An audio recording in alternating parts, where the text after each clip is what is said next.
Okay, good afternoon. We're used to conducting these meetings without so many people in the audience. Thank you guys all for coming.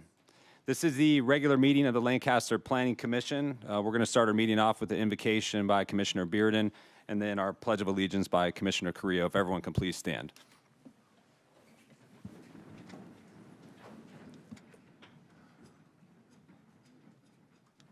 Dear Heavenly Father, we thank you for this opportunity to come together in service of our great city of Lancaster.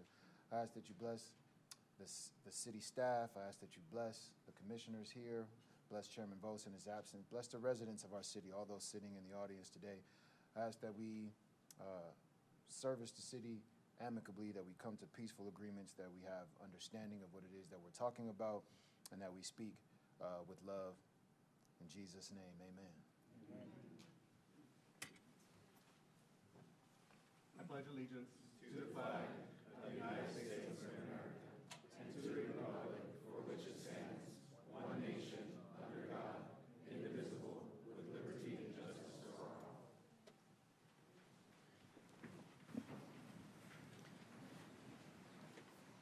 Okay, roll call, please. Chairman Vos is absent. Vice Chairman Derryberry. I'm present. Commissioner Burden. Present. Commissioner Carrillo. Present. Commissioner Loa. Present. Commissioner Moore. Present. And Commissioner Underwood. Present. We have a quorum. Okay, perfect. Public business from the floor. Any person who would like to address the Planning Commission on any agendized item is requested to complete a speaker card for the recording secretary and identify the agenda item for which you would like to discuss. Each person will be given the opportunity to address the Planning Commission. At the time such item is discussed by the Planning Commission, speaker cards are available at the rear of the council chambers. Individual speakers are limited to 3 minutes each. Individual comments are limited to 3 minutes unless otherwise announced. Our first item today is approval of the minutes from the regular meeting of the Planning Commission of March 17th, 2025. Commissioners, you guys have an opportunity to review that yet? Anyone have any comments, changes to the minutes? No? I'll entertain a motion. All right, I move to approve the minutes from the regular meeting of March 17, 2025. A second. Okay. Let's vote.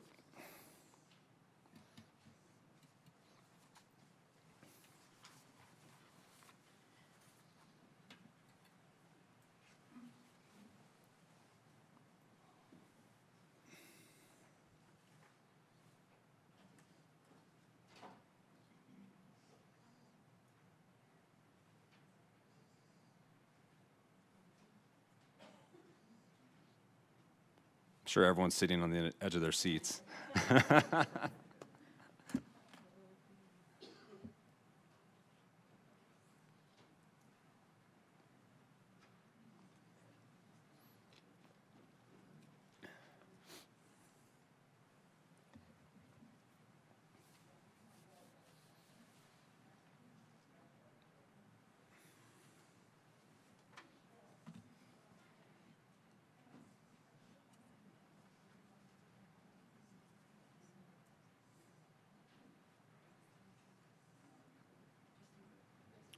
Do you want us to do oral vote?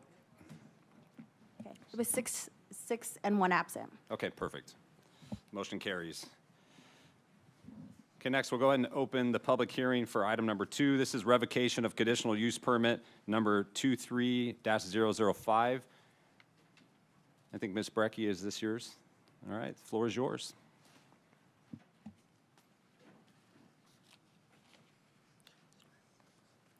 Thank you, members of the Planning Commission. The item before you today is the initiation of a revocation for conditional use permit number 23005 and associated existing operations at King Bar on Avenue I. The item is being brought before the Planning Commission in response to several public safety concerns, including those outlined by Chair Vos at the previous Planning Commission meeting. Today's item includes only the potential to initiate revocation processes, which would be then heard in full at a later Planning Commission date. The revocation action itself is not on today's agenda. The project site is located near the southwestern corner of Avenue I and 30th Street East, just north of the Lido Mobile Home Park. The property is zoned Commercial Plan Development, or CPD. King Bar is considered a legal nonconforming use on the property and has been in operation as a bar for some time, meaning that it has a deemed approved status under the municipal code.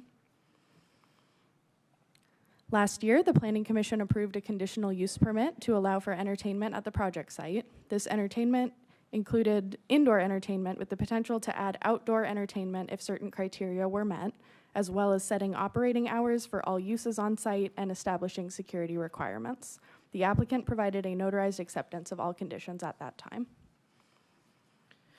For context, the site plan for the project is provided on the left, with the bar building shown in a yellow outline, the proposed outdoor event area in red, and a required CMU wall with landscape buffer to screen from the residential uses to the south.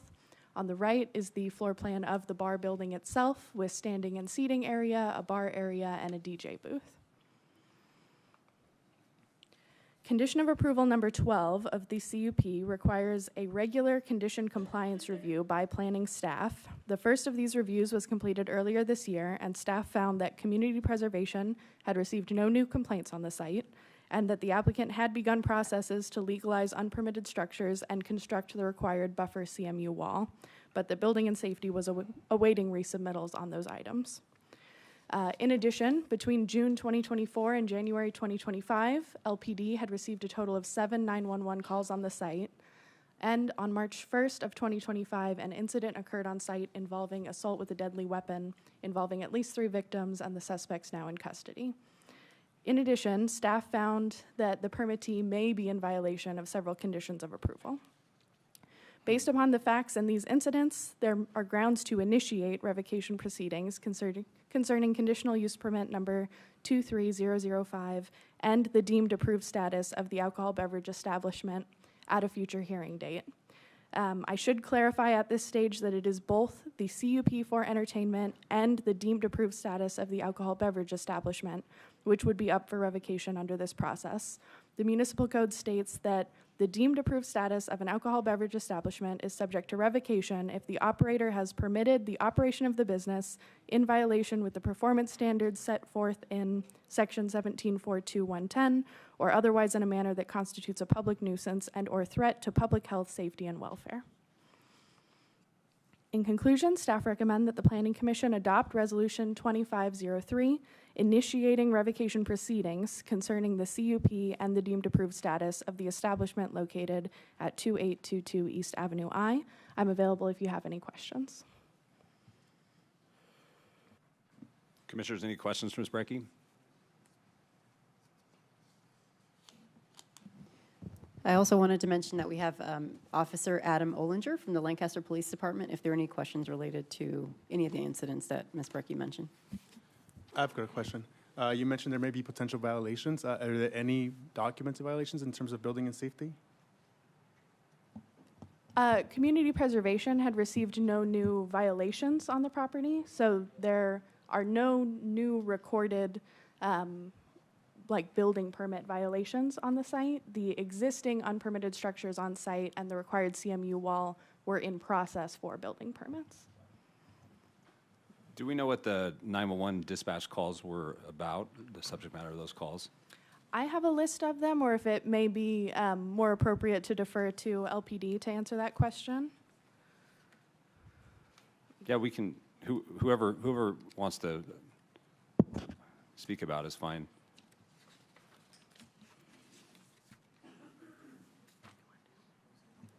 Okay.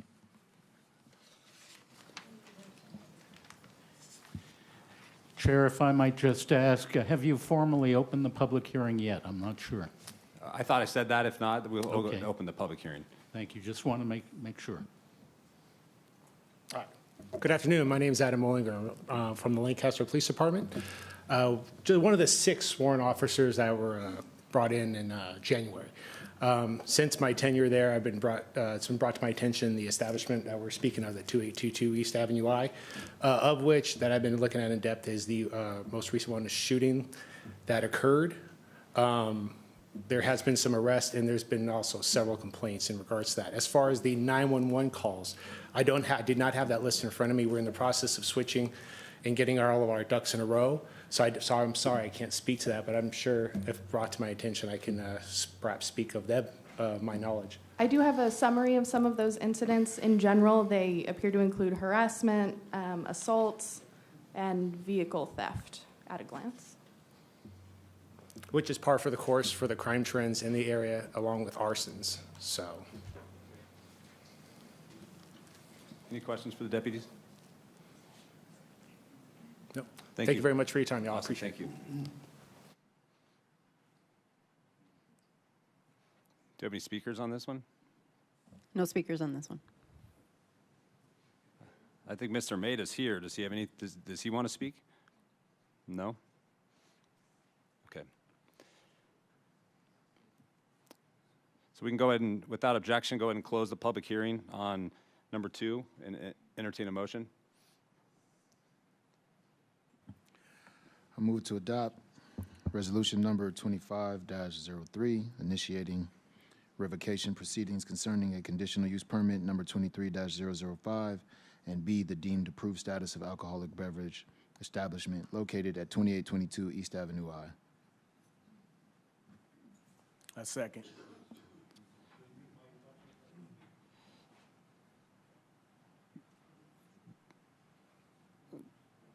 Oh, we have a speaker now, although we closed the public hearing. Counselor? It's within the discretion of the chair to reopen with the consent of the full commission if you wish. It's discretionary. Is it Mr. Maida, you want to say something? It was the applicant himself from the, Yeah, it's fine. is that okay with you? Commissioners? Everyone consents. Go ahead.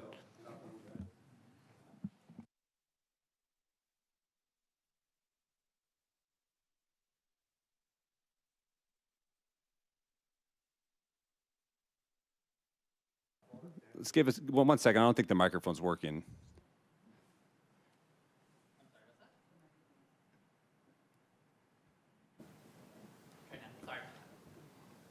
Good? Okay. There we go. Good afternoon, guys. Just about the 7th-time call 911, most of them is medical issue, someone fell down or something like, but only one issue, and it was not inside the bar. It was outside the bar. It was at the parking lot. It's happened in second, and everybody know how this accident will be happen. We try to control everything. In last 6 months, we spent more than $64,000 just on security at the bar to make this area better and safety, and we spend a lot of money to come to this point. About the outdoor event, I don't make any event yet outside because till now I don't have real approved from the city because they ask me about the plan and all this approved from the city. I'm not got yet. And it was not event, it was like just regular night when this happened, the shooting happened, was like regular night from any bar or maybe happened in any mall or Walmart, anywhere. This is what happened. But we try more now about the parking lot. We're talking about with the professional security company to make a patrolling at the parking lot, especially in last 1 hour, because my experience say like most of problem happen in last 1 hour. We have all the approved. We follow the law. We're not allowed in and out. We're not allowed any lettering. Not allowed anybody at the parking lot.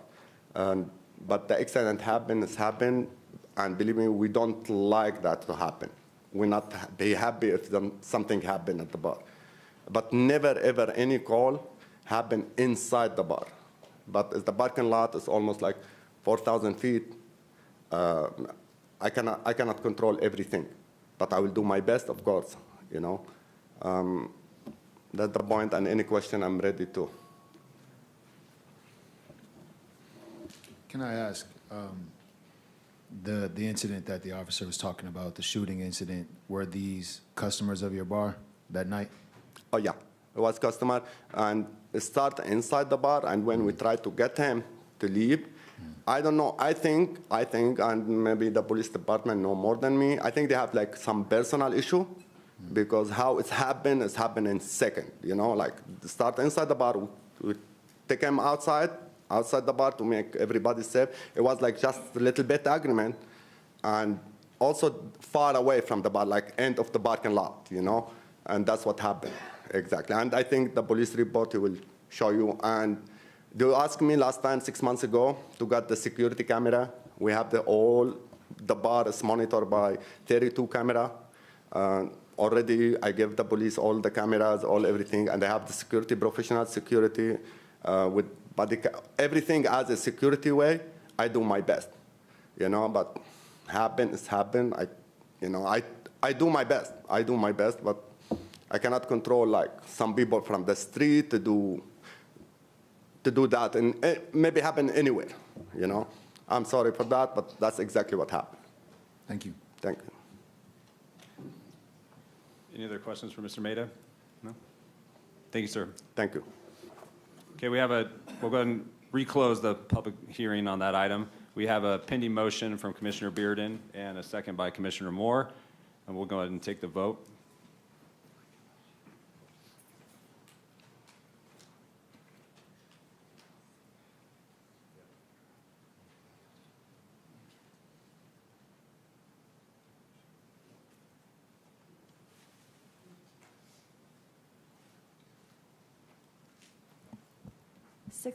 Six and one absent. Motion 6 passes. yeas? Okay.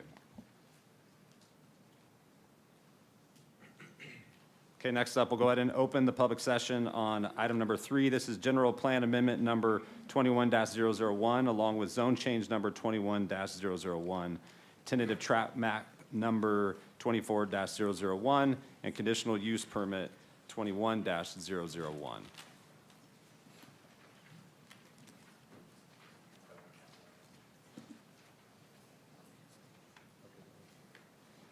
Before we get started, Commissioner King needs to advise the commission. I just wanted to recognize that I was reached out to by people on this development plan, just to go over to see if there was anything, but there was no comment made. I just went, seen it, and I left. I didn't really give them an opinion. I didn't want to leave one. But I did want to say, just because I did go, and I just want to be transparent about my actions. And Chair, if I may Please. point out that there's no harm in the commissioner having done that whatsoever. It's fairly common for applications and applicants to come before a commissioner or a council member in advance of a hearing. And due process has been followed, and the commissioner may continue to participate. Wonderful. Thank you. So, Ms. Swain, I think this is yours tonight, isn't it? Yes, it is. Good afternoon, Vice Chair Derryberry and members of the Planning Commission. Before you this afternoon is a mixed-use development consisting of a general plan amendment, zone change, tentative tract map, and conditional use permit. The project site is located in the central portion of the city, surrounded by a variety of land use developments, including rural residences, multifamily residential uses, specifically townhomes and apartments, single-family residences on 7,000 square foot lots, commercial, medical, parks, and the freeway. Specifically, the project site is located on approximately 10 acres at the southeast corner of 15th Street West and Avenue L. It is bordered to the north by Avenue L and to the east by State Route 14. Rural residential uses exist to the south and west, while urban residential uses exist to the north, along with vacant property zoned as office professional. The proposed project consists of the development of the project site with 2 multifamily residential buildings totaling 181 units, a 235-room hotel with a 3,800 square foot clubhouse, and 12,800 square feet of commercial uses on 3 pads. In order to develop the site as proposed, the applicant has requested a general plan amendment, zone change, tentative map, and CUP. The project site is currently designated as non-urban, as shown on the left. The properties to the west and south are also designated as non-urban, while the properties to the north are designated as office professional, MR2, urban residential, and hospital. The properties to the east, on the east side of the freeway, are designated as commercial. The applicant is requesting to change the designation of the subject site to mixed use. The project site is currently zoned as RR 2.5, which is rural residential minimum lot size 2.5 acres. The properties to the south and west are also zoned as RR 2.5, while the properties to the north are zoned as office professional in purple, high-density residential in brown, R7000 in yellow, and hospital in blue. The property to the east is zoned as both commercial and commercial plan development. The applicant is requesting that the property be rezoned mixed-use commercial. Both the general plan amendment and zone change require approval of the city council. The project site currently consists of 4 parcels. The applicant is requesting to subdivide the project site into 6 parcels ranging in size from 0.59 acres to 4.53 acres. The size and dimensions of the lots are in conformance with the development standards of the municipal code. 1 building or land use would be placed on each parcel. 2 parcels for the multifamily residences, 3 for the commercial pads, and 1 for the hotel and clubhouse. Reciprocal access and parking agreements across all the lots would be required between the parcels, and the entire development would be required to record CC&Rs. Development of the project site as proposed would also require the approval of a conditional use permit due to the requested zoning and proposed uses. The applicant is proposing to develop the site with 181 multifamily units, a 235-room hotel, and commercial uses. The multifamily residential buildings would be located along 15th Street West, shown as buildings A and B. The hotel along the southern property line, shown as building C. The clubhouse, which is building D, is located along the freeway, and the commercial uses along Avenue L and the freeway frontages of the site would be F, G, and H.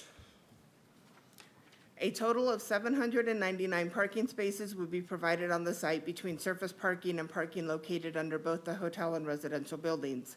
This is consistent with the parking standards of the Lancaster Municipal Code.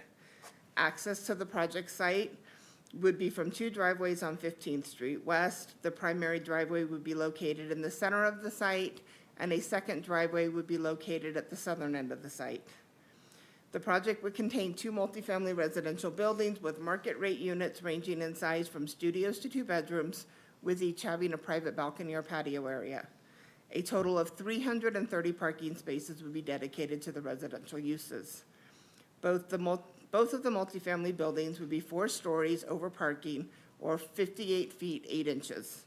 A large outdoor open space patio area with private pool would be located along the eastern entrance of each building. Pedestrian entrances would be located on the northwest and south elevations.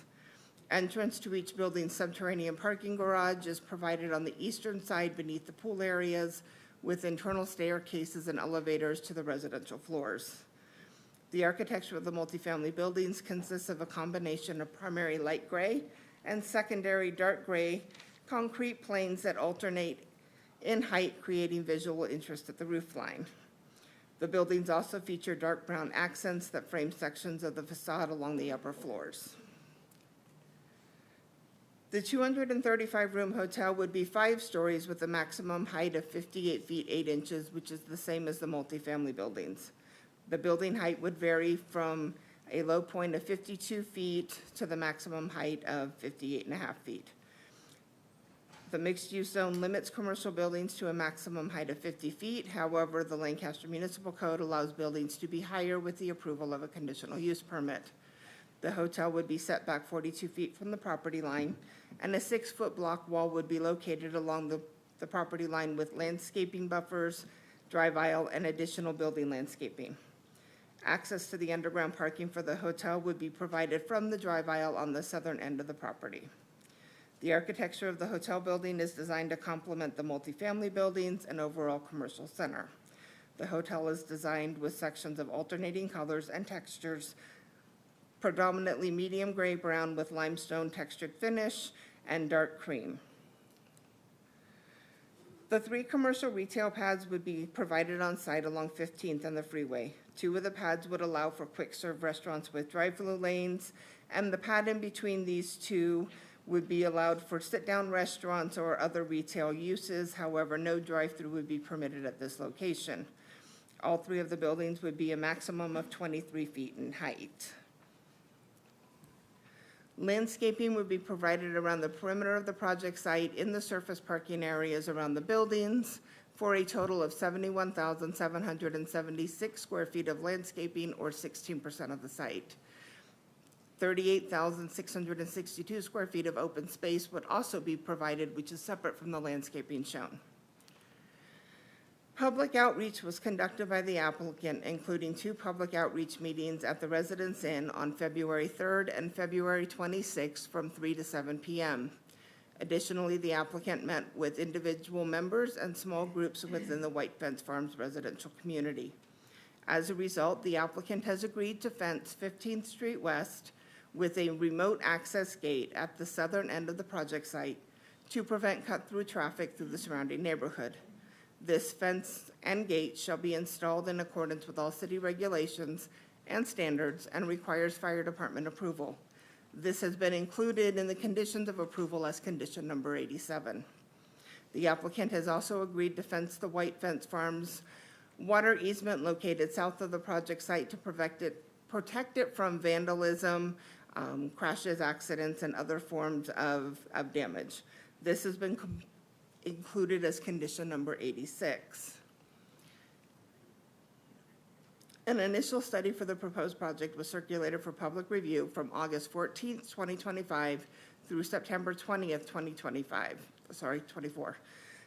A revised initial study addressing applicable comments was recirculated for public review from March 19th, 2025 through April 18th, 2025. All comment letters received on both initial studies have been provided to the Commission for their review.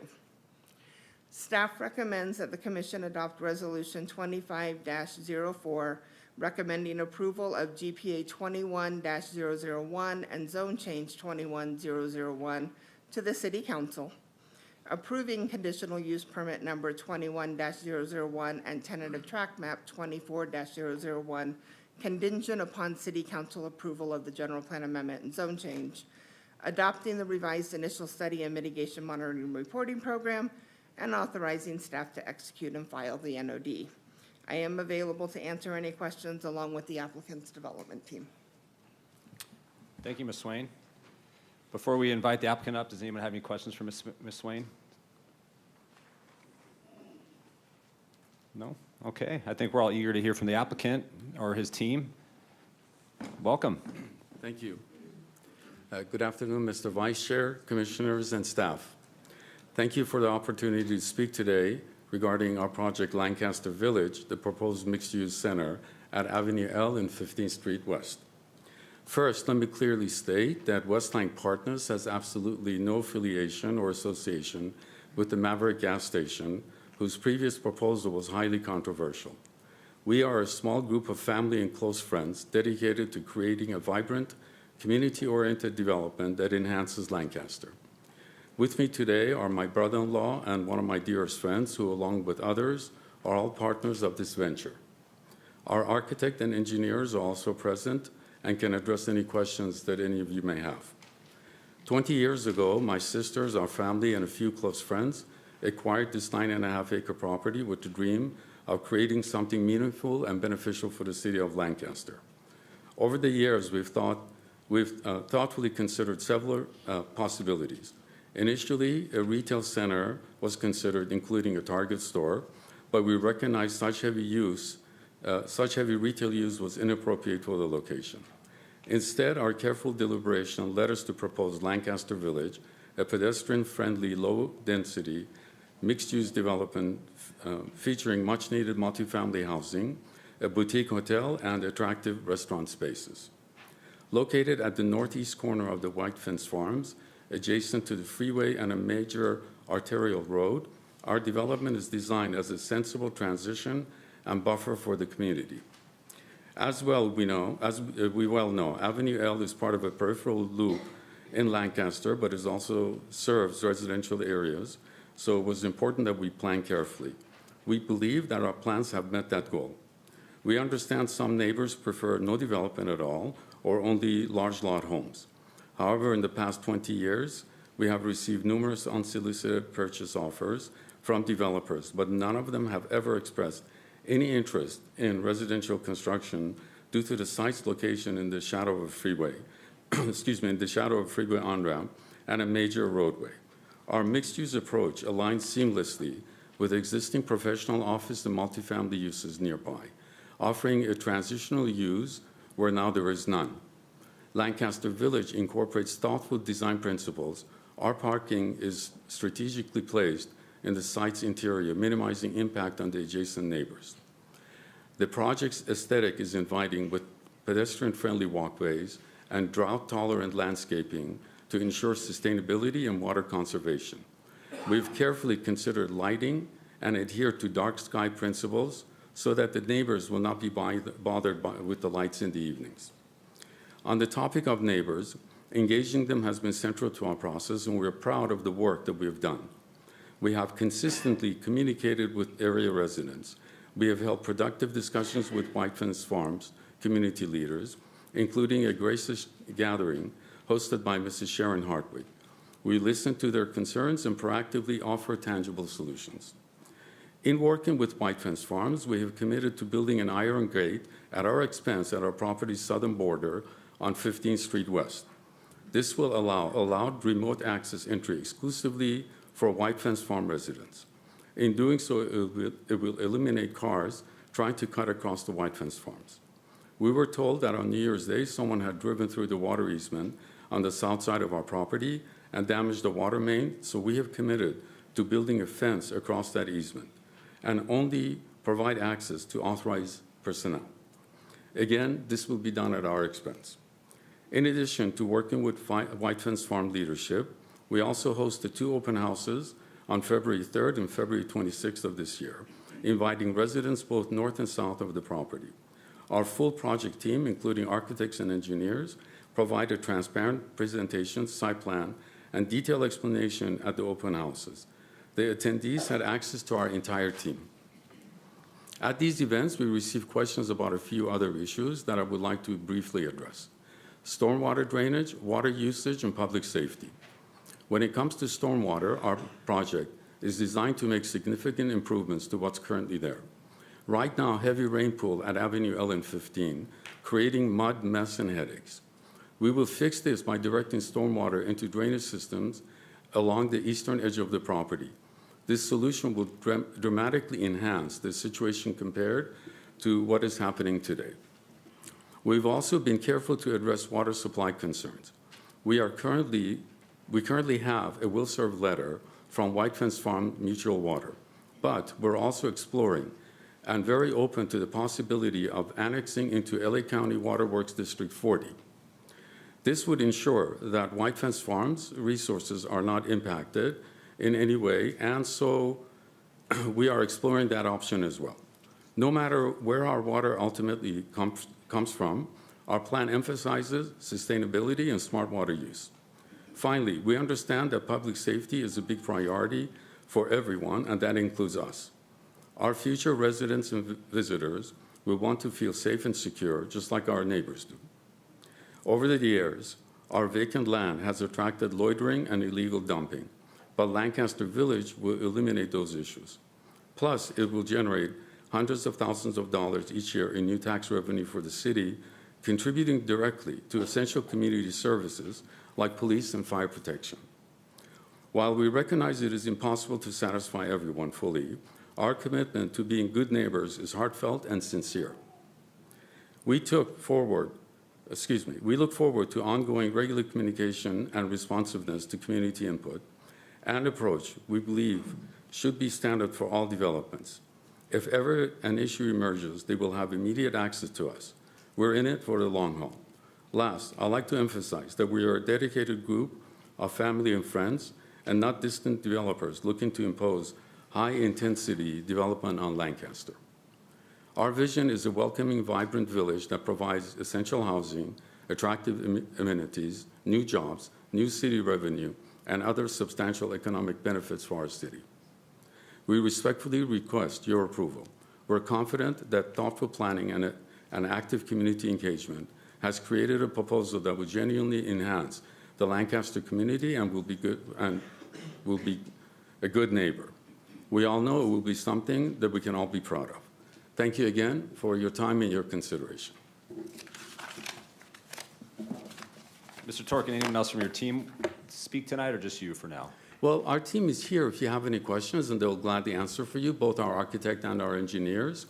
But if there's any questions I can answer for you, I'll gladly do so. Does anyone on the commission have any questions for Mr. Torkin, the applicant here? I've got a few, and I'm not sure if you would be answering, or maybe your team of consultants would be best Well, suited. let's see what your questions are. First question would be, you mentioned housing quite a few times. So what's the market rate, I guess, on that? Like, just curiosity. Okay, unless the city requires any affordable housing within the project, we're strictly looking at market rate housing, and our target will be professionals that work in the area, whether it's at the hospital, aerospace industry, or any other industry that people are looking for a nice apartment building to stay in. And we're going to include some nice amenities for the residents in those buildings. Okay, thank you. My pleasure. Any other questions? Have you had an opportunity to review the CUP, all the terms and conditions required of it? Yes, I have. Do you have any objections to any of those items? None. Your team consents to the CUP? Yes. Wonderful. Okay. Just one quick question on the maintenance of the gate. Who's going to be required to maintain the gate day to day? In terms of if there are any repair needs? Repairs, any damage, to make sure that the residents around, if it's approved, continue to maintain access? Well, I hadn't really given that any consideration. However, I'm assuming that once we build the fence, or the gate, I should say, and provide remote access to all of the residents, that maintenance should be handled by them thereafter. Do you guys have any other questions for the applicant before we open public comment? No? Okay. There might be something more from you later, so. No problem. I'm here for you. Take a seat and enjoy the show. Thank you very much. So I'm assuming no public comment tonight, right? None. None? Not at all. Okay. You guys all came for nothing. All right, so what do we got? Okay, we have quite a bit of cards. We're going to start with Beto Basulto, and then after that is Walter Flores.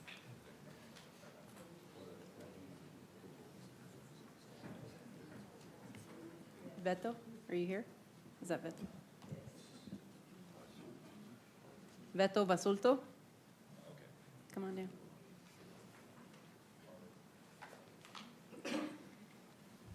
And just so everybody's aware, we do keep a timer. We have a 3-minute speaker time limit, and Sandra, our recording secretary, will keep track on that clock right up there.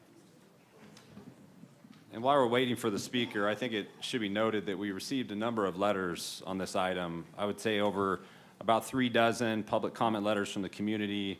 We received letters from the Supporters Alliance for Environmental Responsibility, their council.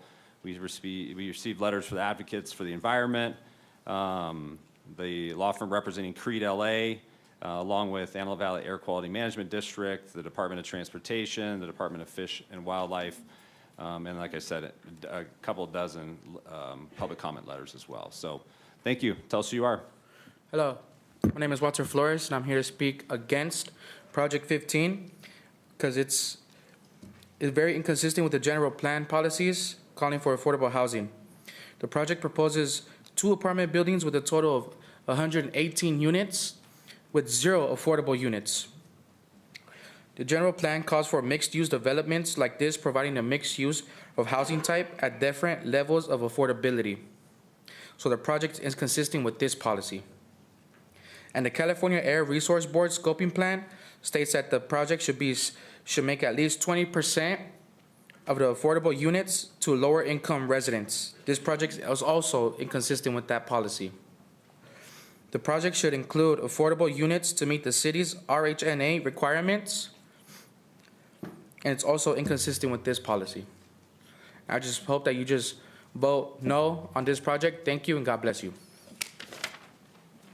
Thank you. Our next speaker? Mr. Basulto? Alfredo is after Mr. Basulto. Hello, my name is Beto Basuto. Thank you for this afternoon for allowing me to speak to you guys. So my name is Beto Basuto. I am with the DTLA Anchor Church, and our community is in need. With this project is large. This development has the opportunity to be a beacon of support during these hard times. We know that a project of this size will give back so much to our community, but it doesn't seem that well. So the city of Lancaster deserves better. Please vote no on this project. Thank you. Thank you. Alfredo?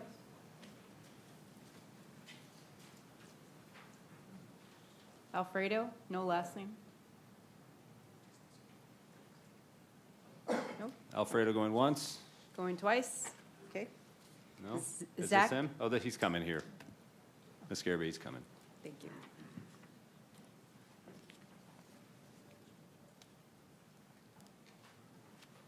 My name's Alfredo, and I am also against the proposition, just like the gentleman just came in. Thank you. God bless you. Okay. Thank you, sir. Zach Stratsters? And following Zach is Johnny Escobedo.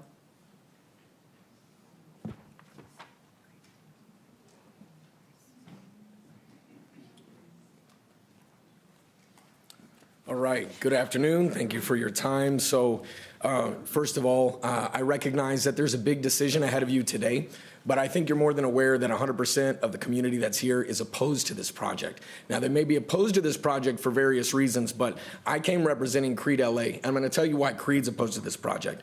First of all, it's absolutely morally reprehensible that there's no affordable on this project. So the median area income in Lancaster is $76K. And $2.2K in mortgage payment. These are medians. Is that not enough for this project? Is that not enough to warrant putting some affordable in unless we're just trying to gentrify, unless that's the objective here today?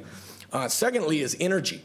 So if it's not giving anything back to the community, if it has no substantive community benefit program that really everybody is interested in, obviously the community is not interested, then the very least it could do is provide its own power. Because when you're talking about hundreds of rental units and hundreds of hotel units, do we not think that that's going to put a significant drain on the area's energy grid? And we've already had fires that have killed people and have decimated communities. So when we're looking at something that does not, in the wake of the fires, provide any affordable, does not support its own energy, and not only that, puts a ton of traffic on the road. Why do people oppose all of these warehouse projects that come through? Because of what? Traffic. And this project, with the small cars rather than big rigs, is going to produce an extreme amount of traffic by comparison. So I don't think that it takes anyone that has a doctorate in city planning to understand that the community doesn't want it, the grid can't support it, it's essentially illegal based on the RENA projections, and then the reality of it is nobody here in any way benefits other than the developer. Deny this project.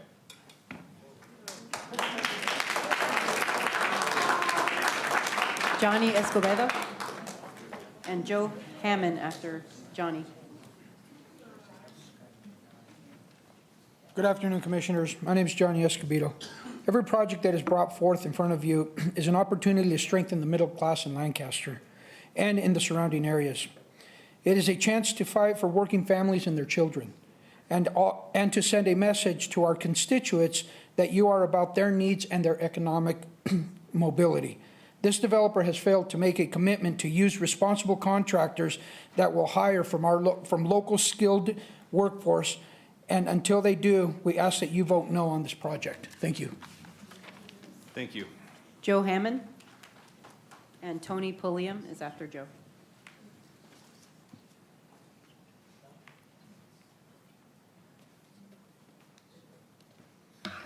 Good evening, I'm Joe Hammond. Thank you, Commissioners, for hearing us. White Films Farms is one of the last farming rural areas in the city of Lancaster, not the county of LA, but the city of Lancaster. This area is basically not just a housing area, but it's a lifestyle. Most people in the area have farm animals. We ride horses on the streets and have animals that are livestock that could be easily injured. if there's ever an accident or something on, say, like Avenue L and 20th, already currently the diversion is L4 and 15th West. The speed limits that they do in a hurry to make it around this accident to get to 15th and cut across is way above the limits of a residential area. With this, if they build the gate on their property at the end, you're just gonna have angry people when they find the gate with angry U-turns requiring angry driving to get back out of the area. So the gate is not a good solution. That being said, currently I live on L4, and that is a very high traffic when there is accidents or any diversions. Avenue M is 15th Street gets the same diversion. Whenever there's an accident at 20th and M, everybody goes back and cuts down 15th. And if that gate's there, that means they're gonna make a turn and hit to L4 to make their diversion around. It's constantly, at least once a week, we have an accident at L and 20th, and that's the diversion and the same.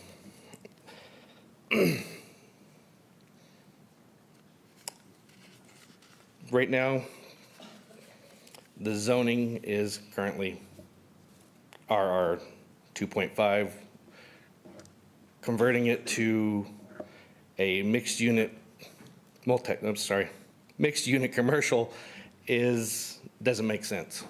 We're a rural area. Everybody lives a rural lifestyle, and to have multiple families is not the same. If you built 181 houses, there's time for development and there's time for families that like the lifestyle of the area. This is an instant 181 multiple unit families that are now going to be in the same living area with minimum roads to cover for alternate routes, we'll say, traffic patterns and such. That to me is my biggest concern for our kids, family, livestock, and other pets that we do have. It's just simple walking down the streets. Second, real quick, Thank you. our area is also not maintained by the city. Our streets are private. So we Wonderful. have to maintain them Thank on you, our sir. own. We appreciate your comments tonight. Thank you. Okay, Mr. Pulliam, Tony Pulliam, followed up by Jordan Sisson.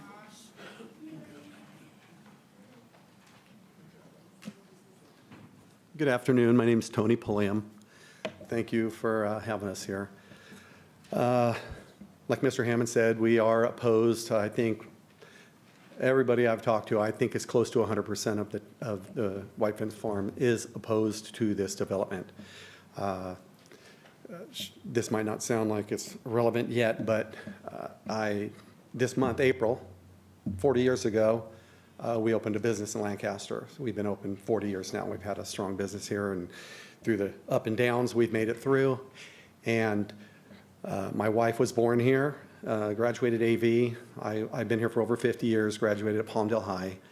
And we have, at our business, always fully supported everything that Lancaster has come into our store, which they do often. Lancaster and other city things, we always support them in any way we can. And when they ask, we do it. So what's relevant there is I'm asking for you guys to support us in the decision of opposing this and knocking this out, because we want to keep this a rural area. It was incorporated over 50 years ago. White Fence Farms is something, if anybody that's lived here for any amount of time, has always looked at as a different kind of place. People that are able to have the animals and such. Not that we're not going to be able to have animals still, but we are a rural area and we want to keep it that way.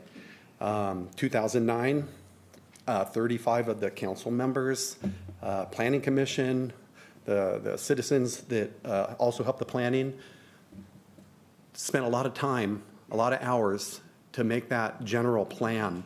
It's a huge plan that was put through and passed, having an urbanizing area, which that project would fit fine in an urbanizing area. We are in the rural area outside of that urbanizing plan. And if you guys just stick to the plan that they did, our Rex Paris, and some of you maybe on the board were also involved in that in 2009. We're just asking that you keep that. keep it. The hotel is a nice hotel. I don't have any disagreement that it doesn't look good, but I don't want to see it. I'm the closest one to it. I built a nice custom home 15 years ago. If any of you guys that are sitting here, I guarantee were looking over my wall, I'm the closest one to it. My wall, I'm going to be at the apartment building. When you put that picture up there on the wall of the location, my house was in it because I'm the closest one. And I don't think you guys would want to have that in your backyard either. Yeah, right there, that's my house right there, the big white spot in the middle, that's me. And hop over that purple line, you're in the apartment zone. So I don't want to be looking at that. I'm the closest one to it. I strongly, strongly oppose this, and I hope that you guys agree with that and help us out. Thank you, Mr. Pulliam. Jordan Sisson. Thank you for your comments. Followed up by Aiden Marshall. Good afternoon, Honorable Planning Commission. My name is Jordan Sisson. I'm a land use environmental attorney here on behalf of Local 11 and over 100 of its members who live and work in the city. First, I want to thank staff for confirming that and delivering the hard copies of our comment letters submitted on Friday. Very lengthy. At the threshold, my client's asking you to deny the project approvals. However, if this body decides to move forward, you've got some approvals that are being for recommendation, others that can be approved. We would ask that if you want to move forward, that all of the project approvals be merely a recommendation. These have to go to council anyways. This would make an appeal by any of the local residents unnecessary and probably really unnecessary since it has to go to council. In my remaining 2 minutes, I want to highlight 3 main points outlined in this very lengthy comment letter. First, as you heard, this project is urban sprawl. No matter how you want to cut or slice it or dice it, it's outside the urbanized boundary. This is clearly inconsistent with multiple goals and policies under your general plan goals 18 and 19. Furthermore, it has 0 affordable housing. This also seems inconsistent to us. Numerous housing policies under goals 1, 2, and 4, again, of the city's housing element. Furthermore, this is inconsistent with numerous regional planning policies under SCAG's Regional Transportation Plan, the 2024 plan, which is in effect. And moreover, this project has not even considered the numerous amount of transportation demand management strategies and traffic mitigations that SCAG has proffered and also CAPCOA. None of this has been studied. So to the extent that there is low-hanging fruit being left off the table, you bet there is. Second point, I want to highlight a couple of red flags from their VMT study and their Cali mod. It's their greenhouse gas emission study. These were outlined extensively in the comment letters. At least 7 red flags caught our eye. 1, the qualifications of an architecture firm to do a Cali mod emissions is suspect given the red flags that we've seen elsewhere. 2, the construction phasing is completely inconsistent throughout the document. B, their construction emissions don't match what the worksheets say. Again, another red flag. 4th, the Cali mod emission study doesn't include all the uses. This is fundamental. Again, major red flag. Furthermore, if you look inside the worksheets, it discloses undisclosed warehouse uses and user-defined industrial. Why does this matter? Because either it was an accident, which is understandable, or maybe it's from another project. Again, these are live questions that haven't yet to be answered. And furthermore, there is just incredible discrepancy between what the emissions state that they're going to create versus what the workshop set or the worksheet state. According to them, they're going to have less than 700 GHG emissions. That is a third, if not roughly 6 times lower than similar hotel mixed-use projects that are much smaller. Thank you, Please review the letter, Thank you, deny the Counselor. project. Thank you so much. Aiden Marshall. Followed up by Adi Grubble. Sorry.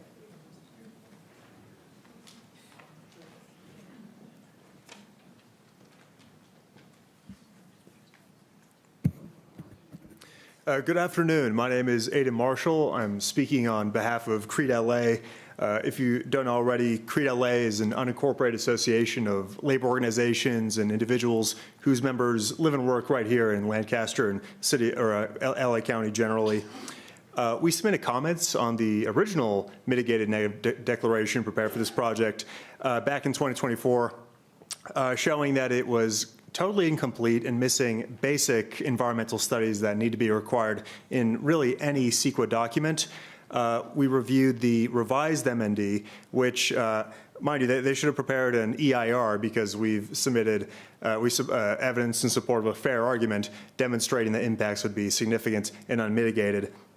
But we reviewed the revised EIR, and it remains just as incomplete as the original one. For example, the MND is still missing a noise study. A noise study is supposed to measure existing noise levels. It's supposed to estimate the project's impacts on the folks living right across the fence, and then identify mitigation. None of this was done in this MND. Our own noise expert estimated the project's impacts and found that they'd exceed the city's quantitative thresholds, requiring mitigation in an EIR. The MND also is missing a health risk analysis. Our toxicologist estimated that the project's construction emissions, which would be affecting folks, again, right across the fence, would exceed 15 in 1 million, which is above the 10 in 1 million significance threshold requiring mitigation. This could include this is very common, basic emission controls on the construction equipment. This would protect public health. Regarding vehicle miles traveled, just the number of trips generated every day by the project, the mitigated negative declaration is saying that no mitigation is necessary for the apartments. Our transportation expert estimated the trips that would be generated from the apartment buildings and found that they required mitigation. This would be in the form of fees paid to the city. Currently, the project's only supposed to be paying $27,000 or such fees. Our expert estimates a much greater amount is required. In sum, there's a fair argument of a significant impact here that it just wasn't disclosed in the MND. The legal standard requires an EIR to be prepared in this exact instance. We're urging the city to continue this hearing and remand the project back to staff to prepare an EIR. Thank you so much. Thank you. Audie Grubble, followed up by Trista Bellers.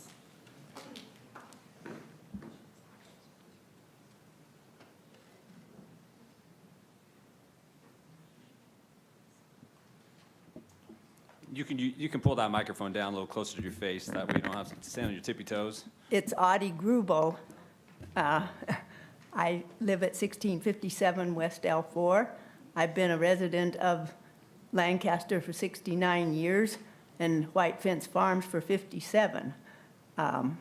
When Lancaster incorporated, they adopted the county's revised general plan, which had changed our designation from rural residential to a different, I don't remember what it was, but anyway, we got all together and filed to change the general plan. And it wasn't easy because Lancaster was so young at the time that they didn't even have rules for changing the general plan. So they made it up as we went along, and we were able to jump all the hoops, and we returned it back to rural residential, and which it has been since. And at the invitation of the planning department, we also helped to form the rules and regulations and specifications and all, like setbacks and things like that for the rural area. And we maintained our watch over zone changes that came before us and fought the zone changes, quite a few. So we're quite an iconic neighborhood, I feel, and have a good past. So we have tried to help the city, and all of us cherish our rural living in White Fence Farms. And we request that you deny this zone change because it is not a project that is compatible with our lifestyle, and we feel will be very detrimental. So this density is going to be backed right up to the homeowners there. One of the homes was built by Joe Walker, and he lived there until he died. at the other end of L4 was the home of Hank Shoto, the chief test pilot for Northrop. And on L8 lived Dick Thomas, who was the pilot for the Tacit Blue, the forerunner for the stealth fighter. And Dick was president of our homeowners group at one time. But anyway, I feel that we deserve to be left alone. Please deny this. Thank you, Ms. Grubel.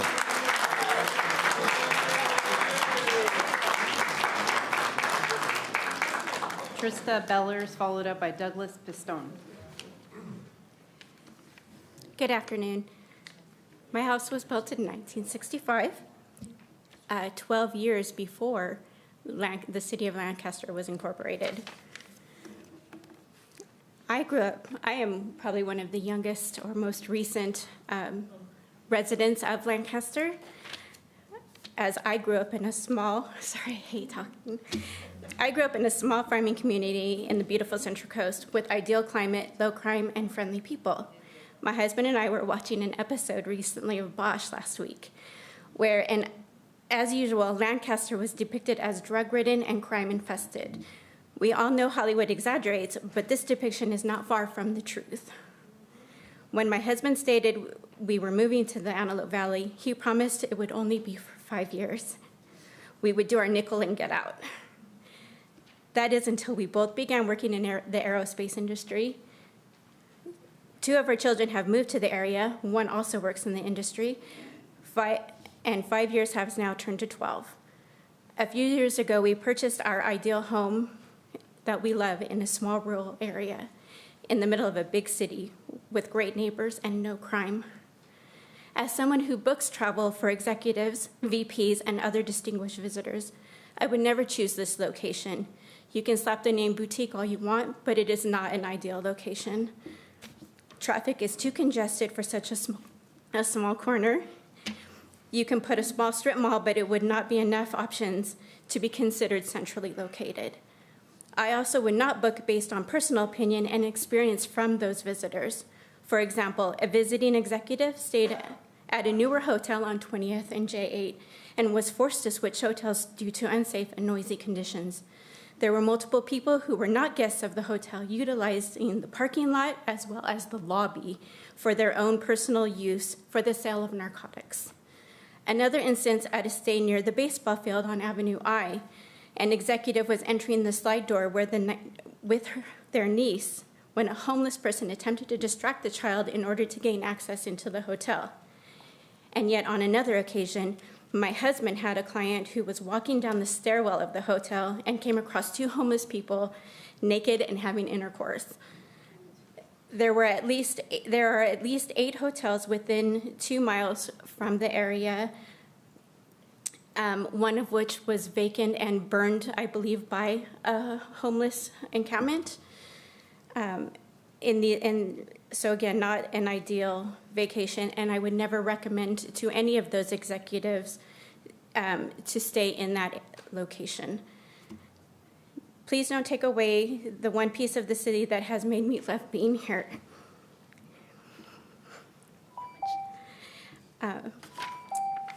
Make the city a proud area to live. Thank you. Thank you, ma'am. Douglas Pistone, followed by Bonnie Pulliam. Good afternoon. To be honest with you, I honestly don't know why we're here, because we are rural residential, and I moved here 3 years and 8 months ago. When I went to my real estate agent and told him I lived in Rancho Vista, on the Rancho Vista golf course, and a development came in. Our small little neighborhood Walmart with Jack in the Box came in, and then various other businesses came in there. Our cul-de-sac was completely changed 6 months after the units were opened. It was not the same place anymore. Hence why I moved to White Fence Farms. And then I asked my real estate agent, other than the Chevron on Ellen 20th, is there anything else that is going to be developed here? And they said, no, it's rural residential 2.5. I said, okay, let me sign on the line. And we bought the home. I don't really understand why this is going on. Number two, I started a chicken farm. I have over 250 chickens. Our neighbors are filled with livestock and crops and gardens and horses and bulls and cows and pigs and goats and sheep and dog kennels. I can go on and on and on. This is where we live. This is what's around us. This is our neighborhood. This is what we put in our backyards. So, you know, when I came here, I was so shocked. I'm like, why are we paying so much in property tax? I don't get it, because we don't have paved streets at all. We have no sidewalks. We have no curbs. We have no street. We have no sewer systems. And we have no street lights. And guess what? Everyone here absolutely loves it. You know, we do. So I was very upset when, just from my night gazing, just past Rancho Vista, between Rancho Vista and Palmdale Boulevard, they put up electric billboard. My stargazing has gone down by 50% because that lights up everything. And they are 4.5 miles away.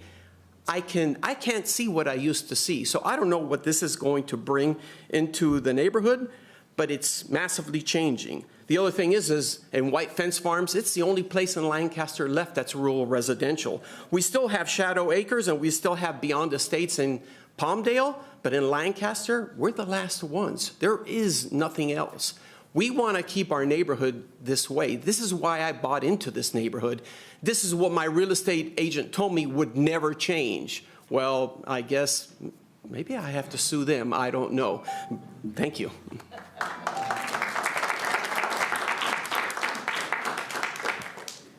Bonnie Pulliam, followed up by Sharon Lee Hartwig. Hi, I'm Bonnie Pulliam, and I live with my husband, Tony, and that's our little white dot there. So I'm here today to ask you to reject the request to zone change the corner of Avenue L and 15th Street from rural non-urban to mixed-use urban and commercial, which some of this, I'm going to be truthful, I don't really know what all of this means, but I do know that we shouldn't have businesses in our unurbanized area. In the general plan 2030 for the city of Lancaster, it shows out of 94 square miles, there's 60 square miles of urbanized area. Within those 60 square miles, there's plenty of miles that are undeveloped. The general plan, which was written with the 35 authors and many surveyors conducted to the public's opinion, states on section 1, page 27, and I quote, "The new general plan land use category of mixed use allows for the consideration of other locations within the urbanizing areas of the city," which that's not us, "where opportunities may exist to take advantage of the smart growth development principles and practices," end quote. These authors found it necessary to state within the urbanized area. Quoting again from the same plan, section 1, page 29 reads, and I quote, "The rural atmosphere present in some portions of Lancaster is one of the qualities that have attracted people to the area.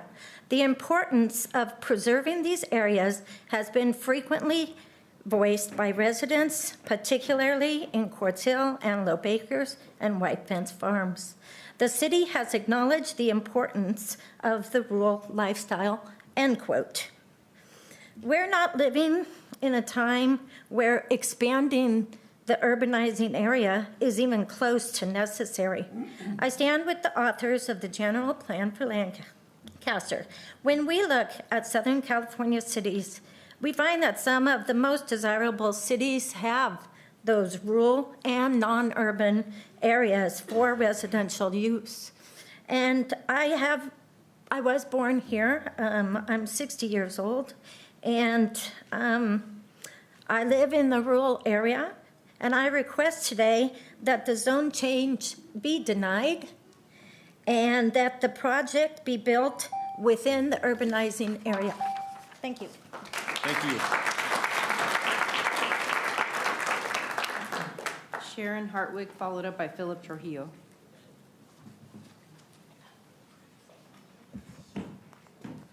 Good afternoon, and thank you for giving me the opportunity to speak.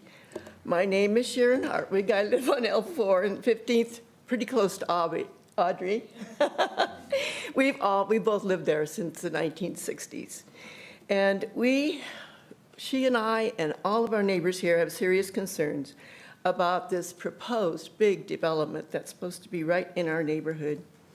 First and foremost, I would like to point out that the roads leading to our homes, as someone has already said, are private.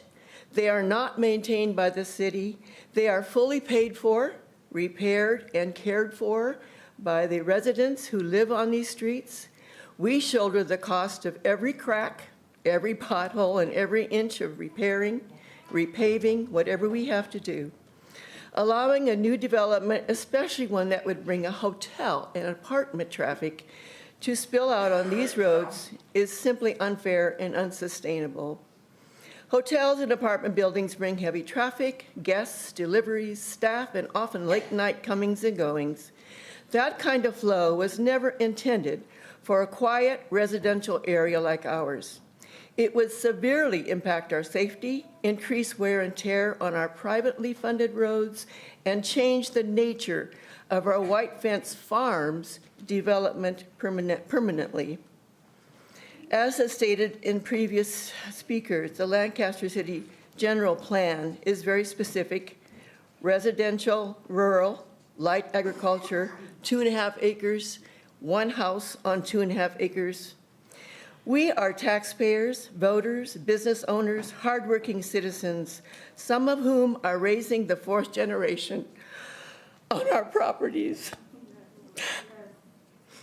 My husband, excuse me. I wanted to tell you this. My husband was on the Planning Commission during Mayor Jack Murphy's era. We experienced the thrill and the excitement when Lancaster became a city. We understand the need for growth, but please, we respectfully urge this commission to consider thoughtfully the concerns of this existing White Fence Farms community. Please take into consideration for infrastructure, safety, and for the people who are currently here, not those who might come. Thank you for this opportunity, listening to me. Thank you, Mrs. Hartwig. Philip Trujillo, followed up by Yvonne Trujillo.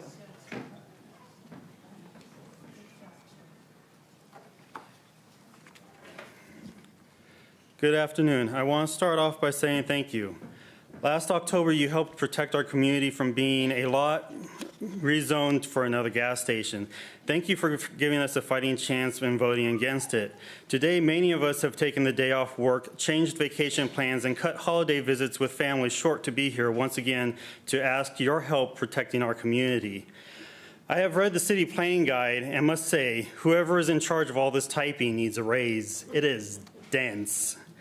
But within the first few pages, I found, quote, the general plan update indicates that there is enough vacant urban residential density land within the urbanizing area to accommodate the projected 2030 population growth without the need to convert additional rural residential land for urban use.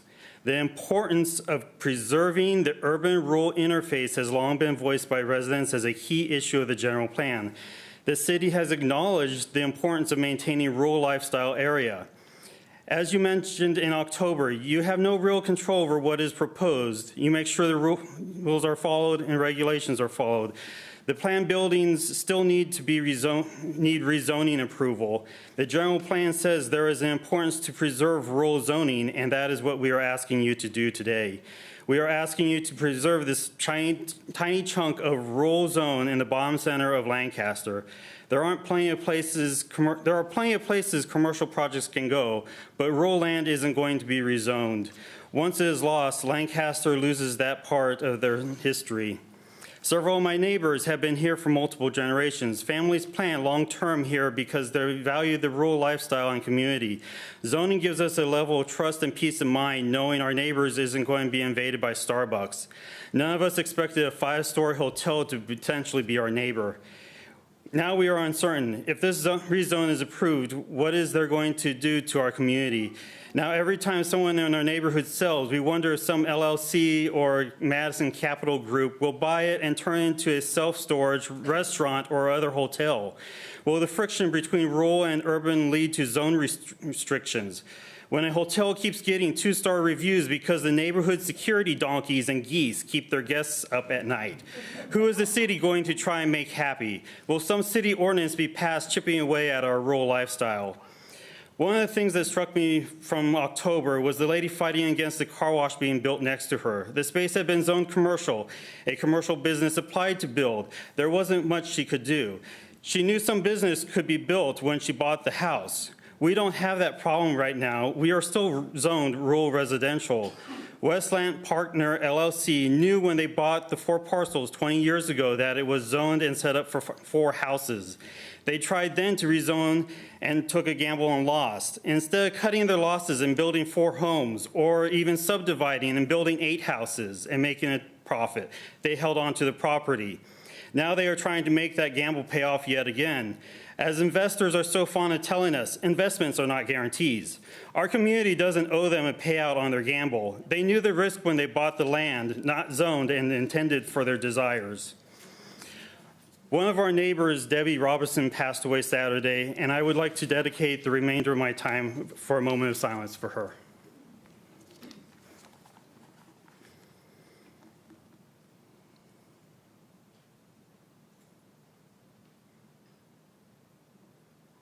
Thank you. Thank you, Mr. Trujillo. Yvonne Trujillo, followed up by Stephanie Davis.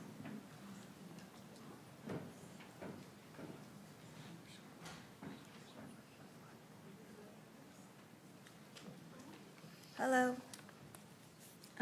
Sorry, I don't do well talking in front of people. I initially wanted to talk in case he wasn't able to finish his spiel. One of the things when I was listening to the developer that caught my attention was the fact that the apartments, the hotel, are 5 stories tall.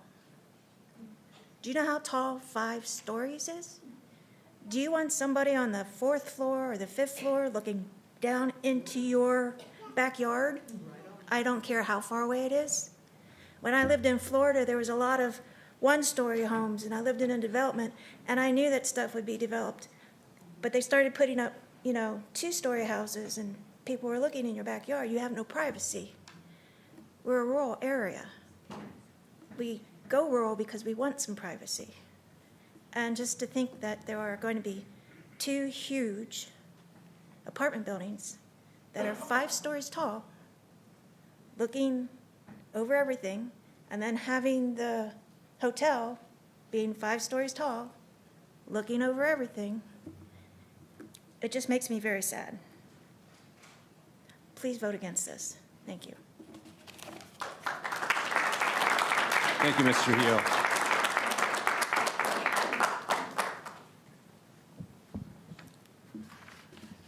Good afternoon, Planning Commissioners. I'm Stephanie Dennis at 1557 West Avenue, L12, and I have my home and my orchard, which survived the 12-year drought, only losing 2 of the 303 trees. I strongly object to this development on the grounds that it will result in a significant detrimental impact upon my own residence and orchard, as well as the same degree of detrimental effect upon the residences and residents cum agricultural enterprises, which include both farms with animals and growing crops. And we have several places of worship. These negative impacts impinge equitably upon all of mine and my neighbors' properties, all having physical, mental, emotional, and some spiritual aspects. There are several issues which this development would cause, but these three are paramount. 1, loss of rural landscape and environment, including vegetation, as well as bird, animal, and insect wildlife. 2, further strain on loss of supply and security of already strained supply of water.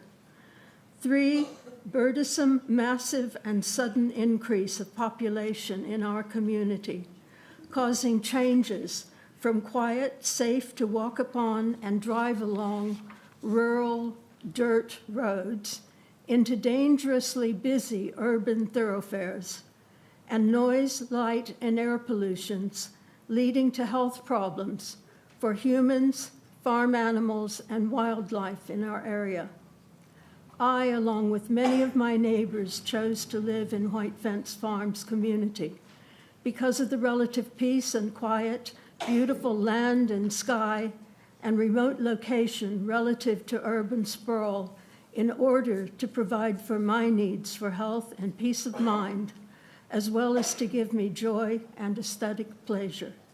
This development would abolish our rural residence 2.5 status in order to establish an unnecessary and unwanted commercial zone, thereby contravening the intent and policy goals of general plan, particularly stated on pages 24, 25, and 27. We do not want this development here. It belongs in an already existing commercial zone. Please preserve our rural residence 2.5 status and allow us to maintain our state of well-being in our wonderful White Fence Farms community. Thank you for listening, and please accept my apology for all the typo errors in my letter. Thank you, ma'am. Shin Eno, followed by Greg Lewis.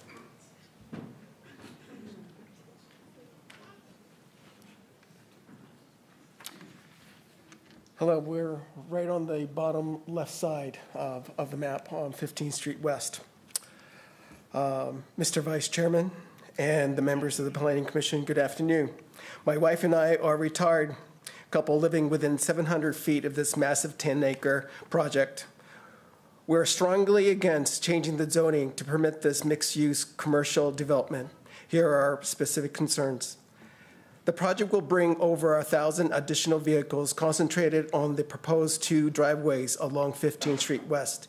Even without the proposed increase, we're already dealing with problematic speeders tearing down the dirt road. These drivers have no idea that they're on private street and have no respect for the speed limit. These private streets are not equipped to handle any increase in volume of traffic. We asked Matt Simmons to guide us on how to control speeders and increase public safety. He replied, no other government agency has any jurisdictions to enforce the traffic laws on private property. 15th Street West street maintenance is left to the private residents, and traffic safety should be considered by the Planning Commission. This is a serious issue for us. To help ease the traffic congestion and reduce wear on the private section of 15th Street West, consider enforcing a right turn only exit for all traffic leaving the 10-acre project. Our latest appraisal informed us that we're living in a FEMA designated flood zone. Living in a flood zone seems surreal here in the desert, and one might disregard these findings as did communities in North Carolina, where a false sense of security from flooding and have led to increased development of these areas, stated in the Insurance Journal from January this year. The current flows from Avenue M and to Avenue L along 15th Street West I've seen 15th Street West turn into a raging river as we did last year. February storm dropped 1.5 inches in one day, and February rainfall total reached 3.9 inches through 11 rainy days. The flow carries soils, mud, and debris towards 15th Street West to L intersection, creating a flood zone. This 10-acre project currently relies solely on 15th Street West for access. For a development of this size, shouldn't there be two access points, one from L and another from 15th Street West to ensure traffic flow and allow emergency vehicles to enter even during a 100-year flood event? Perhaps this project is too ambitious, too large, too invasive for this rural community. Thank you for your attention to this matter. We trust you will give our concern the serious consideration they deserve, and we urge you to vote no to preserve the character and quality of life in our community. Thank you. Thank you, sir. Greg Lewis. Good afternoon, Commissioners. My name is Greg Lewis. I'm the business manager of Plumbers and Pipefitters Local 761, representing the Antelope Valley. When a development comes to Lancaster, it's an opportunity to benefit the members of the community, including the people that build the buildings. This development does not do that. This development has not agreed to use local, skilled, and trained workforce. That means that our members will be on the freeway, driving to LA or further looking for work. When a development comes to Lancaster, it should include the people that live here to build those buildings. And therefore, we oppose this project and urge you to vote no as well. Thank you.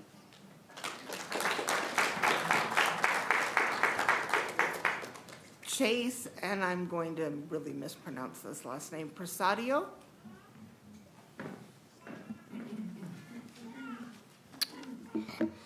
Good afternoon. My name is Chase Preciado from Lazo Jury LLP. I am speaking today on behalf of Supporters Alliance for Environmental Responsibility, or SAFER. SAFER respectfully requests that the Commission deny approval of the revised Mitigated Negative Declaration, or MMD, for conditional use permit number 21-001, or West Wing Hotel project, and instead require preparation of an Environmental Impact Report, or EIR. An EIR is required because there is a fair argument that the project will have significant adverse environmental impacts. First, there is a fair argument that the project may significantly affect biological resources. The MND failed to account for the special status species on the project site, insufficiently analyzed the project's adverse impacts on wildlife, and provided mitigation measures that inadequately address the project's biological impacts. Second, there is a fair argument that the project may have significant valley fever impacts. To address these impacts, the MND relied on deferred mitigation measures, which are prohibited under the California Environmental Quality Act, or CEQA. Third, there is a fair argument that the project may significantly affect noise. The MND admits that the project may produce noise levels exceeding adjacent residential standards. To address these impacts, the MND proposed deferred mitigation, which is prohibited by CEQA, and failed to address the effectiveness of such mitigation. Fourth, there is a fair argument that the project may adversely affect air quality because the project may have significant impacts related to criteria, air pollutants, and air pollutant health risks. There are also discrepancies in the MND's air quality report. Furthermore, the project's construction will produce diesel particulate matter, a known carcinogen, creating grave cancer risks to nearby sensitive receptors. Fifth, there is a fair argument that the project may adversely impact indoor air quality. The project's long-term indoor emissions of formaldehyde, a known carcinogen, may expose its future residents and workers to significant health risks. The MND did not assess this impact. Lastly, there is a fair argument that the project may have significant cumulative impacts. The city cannot assume that the cumulative impacts of several other projects proposed in the same area will be less than significant without any analysis or substantial evidence. For the reasons I have discussed here and in SAFER's written comments, SAFER again respectfully requests that the Commission recommend preparation of an EIR instead of an MMD. Thank you. Thank you. Maria Elena Grado.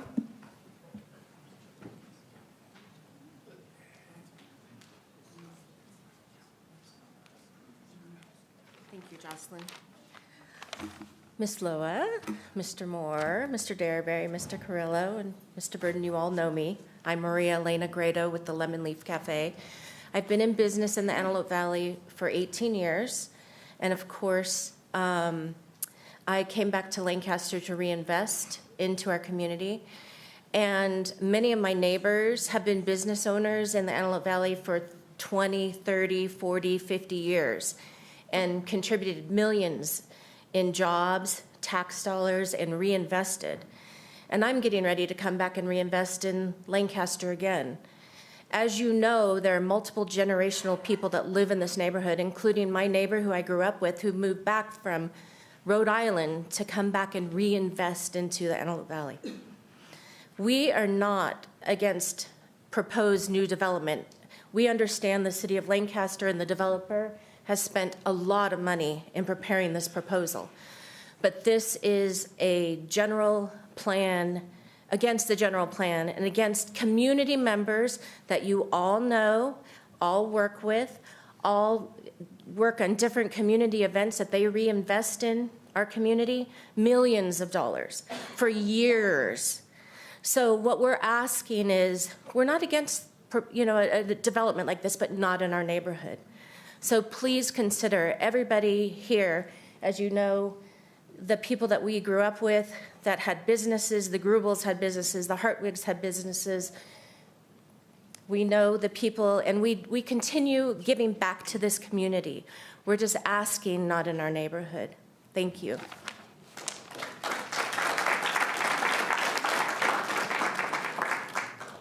Lorraine Hardy.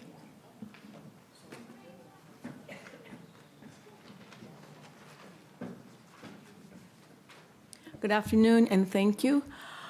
Well, I'm in total agreement with all of my neighbors here. Our background, my husband and I, we live on L12, and we also have horses, and people go riding their horses all over there. We have, like they said, all kinds of animals and everything, but it's not just that.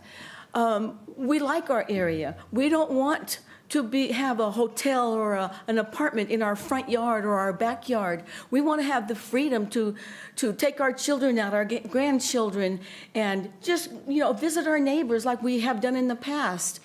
But another concern that they touched upon slightly is, yes, the water.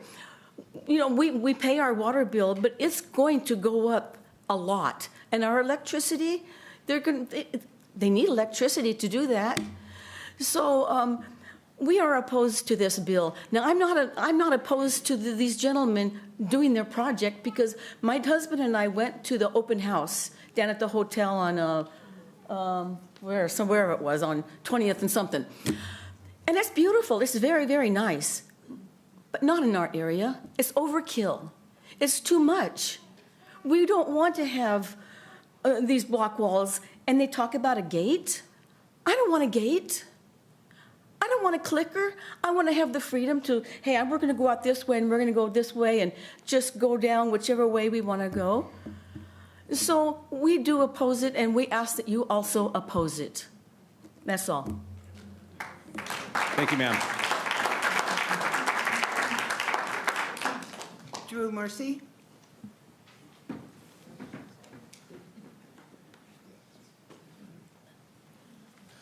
Good afternoon. I'm Drew Mercy with the Antelope Valley Economic Development and Growth Enterprise. Happy to be here speaking with you as a former member. AV Edge has not taken a position on this specific project and wanted to just come in and talk about a few general broad strokes about the needs of our community. One of the things we hear repeatedly from our partners at Edwards Air Force Base and the aerospace community is the need for marketplace housing, and in order to encourage more of the residents that are coming to work at those facilities and be able to live here affordably in a good community. So we just ask, as you consider this and any other project before you, that you take that into account along with the many other valid concerns presented. Thank you very much. Thank you. Carlos Santa Maria.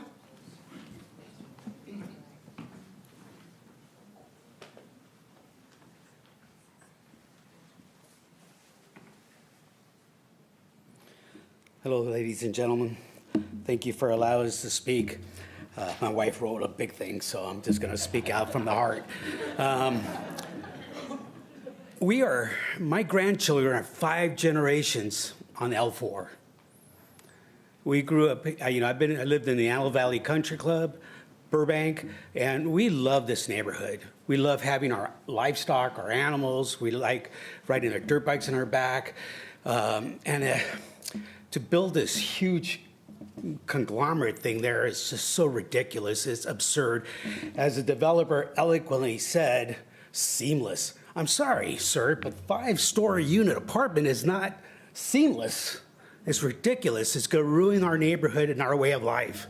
And I really considered this, you guys, that you would say no to this project.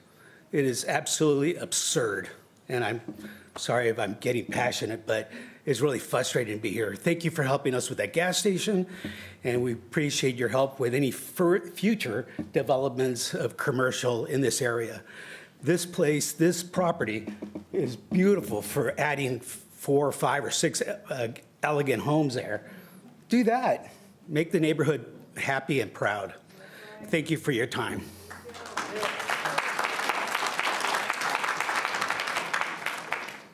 Conrad Engelhardt.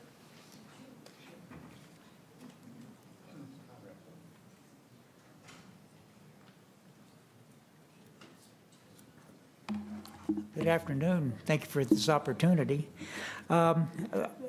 It's hard to follow all these people, it seems to me. They've said a lot of things that I feel, including living there.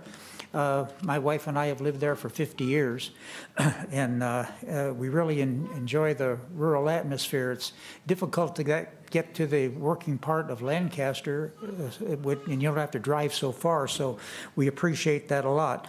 And the acreage that people have is important to all of them. A couple things I think are maybe worth repeating. One is I think your intersection there, where the people are coming in, particularly in a left turn, isn't going to be pleasant. Already, all the way through our Lancaster, we have long lines trying to make left turns. A lot of that is prevented by the concrete we put in. So you pull up behind the cars that are going through, you can't get into the left turn, so you wait 2 signals. I do that all of the time. 5 years ago, I didn't do that, but I do it now, so the traffic seems to be growing. So pollution, I think, is a good thing, too. It's putting an awful lot. Most all of them are occupied. We have a few properties still that you can purchase in White Fence Farms, but they're few. And they get picked up slowly year by year. So at any rate, I just assumed maybe that all of those people had 3 automobiles. Some people have more, some people just have 1 or 2. But hardly anybody drives, all 3 cars, to and from every day. So anyway, I figured out there's probably, very conservatively, 300 traffic out of the White Fence Farms area. And I figured in the hotel and condo development is going to be about maybe 350. Now that's awfully rough, obviously, because the people living in apartments, but the people living in apartments are going to go someplace every day. The people at the hotel are going to go someplace every day. And so that's kind of a figure.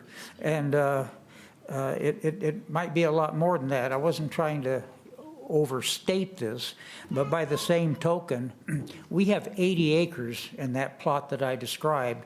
They've got 10 acres. So you're increasing the vehicle density in that whole area there 10 times. And to me, that's big. Traffic going down 20th Street now is a chore. Most of that's, I think, caused by the freeway. The people got tired of the freeway, and now they're going down 20th Street. Thank you, sir.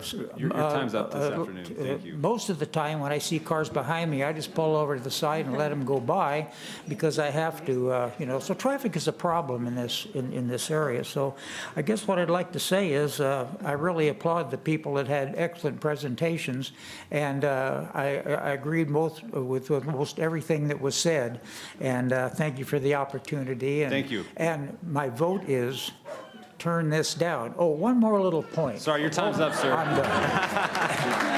Okay, thank you. Rick Norris. Followed by Gary Johnson. I think my leg went to sleep. Mr. Chairman, members of the commission, good afternoon. As a sitting city councilman years ago and the head of the Building Industry Association, I saw studies, I saw what was happening to the Antelope Valley, and contrary to the belief of some of these people that want it to remain rural, and I respect that. I do respect that. But this is the San Fernando Valley of the 21st century. LA is built out, Orange County's built out, San Diego's built out. They're going to come north. And that's what we're going to see and what we have to plan for. The areas that are designated commercial, and like I said, I respect the rural, but at the same time, this is a commercial corner. This is the on-ramp to the freeway. They talk about noise studies. My God, that is the noise. It's the people accelerating on the on-ramp. I see that 20 years of ownership of this property, that they've sat there, paid taxes, been invested. The corporation has. Excuse me, sir. I didn't interrupt you, so thank you. You'll be allotted more time, Mr. Okay, Norris. thank you. For 20 years, it's just, they wanted him to build 4 houses on that 10 acres. It's not going to happen. It's kitty corner to Costco. There's a development at 20th and Avenue L. That's commercial. That L was designed to be the commercial corridor for the city of Lancaster. 60th West was to be the north and west corner. And because this is the San Fernando of the 21st century, we have to expect, and the only way we're going to stop it is put up an electronic gate on the 14 freeway and not let anybody in. Other than that, we have to plan for what's good for the community. Let's see, what else? Oh, housing. They talk about workforce housing. My God, Palmdale Regional, I've been a chairman for 30 years, has 50 residents that are going to be there for 3 years. Then we're going to 30, then 54, then 100. Those are doctors that we want to continue to live in this community, and we have to provide them the housing and the stay for them to be able to bring their families up here. That's what we need to plan for. I mean, the Creed LA can talk about, it's not union. I heard the MMN many, many times, but it's also that if the developer, who hasn't even contracted out for the building of the center itself when it's approved, he can't commit them to paying union wages, yet that's the demand of the developer that you require it. Otherwise, we're going to talk about CEQA. So it's a chance for us to fix, and they have gone out of their way. We had a 500-foot radius we sent notices to. Then we sent 1,000-foot notices to make sure that everybody got notices to come to the open house, see the plan, and open the discussion. We did everything we could do. Thank you, sir. Thank you. Appreciate your comments. Gary Johnston, followed up by Barbara Kellogg.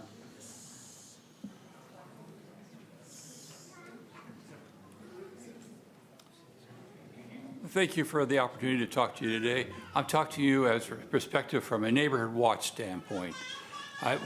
Just within the last couple of years, there's been 3 neighborhood watches established within the White Fence Farm area for various reasons. I'm going to talk about that. So we're against this development because we're concerned that because we got a lot of horses and livestock on our private lots. Many residents maintain that. We're generally concerned that there's already been a lot of increase of traffic in the area, especially speeders. There's been speeders on our dirt roads, and there's been burglaries and trespassers in our neighborhood, especially within the last couple of years. Therefore, we established 3 neighborhood watches. I'm one of the neighborhood watch captains. Sharon Hartwell is another one, and Zuma Galagos is one too. And we signed a joint letter about this effect. You know, so I'll give you a couple examples. We had a couple homes burglarized and vandalized in the neighborhood in the last 2 years. There have been many sightings of vehicles scoping our neighborhood, and we're continuing to see vehicles traveling at excessive speed on our private roads, causing extremely dangerous safety concerns, major dusting conditions, and extreme wear and tear on our roads, which are becoming harder and more expensive to maintain for our neighborhood private use. You know, 15th Street West is already a very rough and bumpy road. We already talked about it. People already mentioned that. It's a dirt road, and between L and M, it's owned by the neighbors on each side and required to be maintained mutually by all the residents in our neighborhood. And we're concerned that unless 15th Street West south of the proposed development is blocked or somehow limited, that it's going to get worse. And I just want to say, one other thing, they're very concerned is we have children in our neighborhood too. And these are unpaved roads that are private, no speed limits. We're concerned there's traffic that goes on, and we're very concerned about it. Just a couple days ago, there was a big truck going down 15th Street West, going over 40 miles per hour. We think it's actually probably closer to 50 miles per hour, just down that road. Could you imagine if there was livestock out there, or children out there unaware this is coming about, the truck didn't know about it? If people in the hotel development see that, they don't know about it either. So we're very concerned about that. We also had easements trespassed, people on the easements, so we're very concerned about that. So we really want to avoid this. I know I had talked about with Mr. Torkin and with Ms. Swain here about possibly mitigating it some, and I appreciate their efforts to try to mitigate the concern by putting up the gate. But even that, it's just a Band-Aid to the real problem we have. We do not want to have this development because it's very much concerned.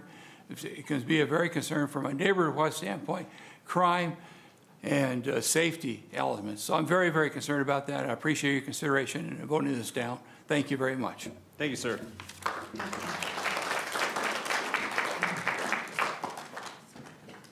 Barbara Kellogg, followed up by Kyle Boyd.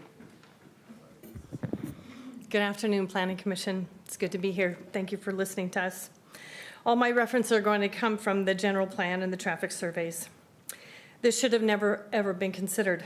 As on page 24 of the general plan, it states, land surveys conducted for the general plan update indicate that there is enough vacant urban residential density land within the urbanizing area to accommodate the projected 2030 population growth without the need to convert additional rural residential land for urban use.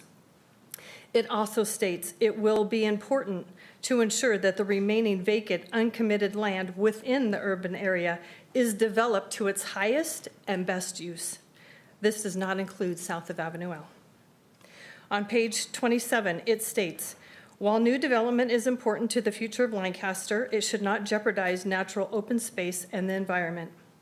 The general plan recommended that vacant infill property within the urbanizing area be developed rather than further outward expansion of the urbanizing area. On page 24, it states, as the population in San Fernando Valley and the Los Angeles communities continue to grow, there will be fewer areas where the rural lifestyle can be realized. The rural lifestyle will continue to be a motivating factor for some to immigrate to the Antelope Valley. The city has acknowledged the importance of that rural lifestyle. Many people who have moved here came for that exact reason. On page 38, it states, land use incompatibilities will arise if urban and rural uses are located adjacent to one another.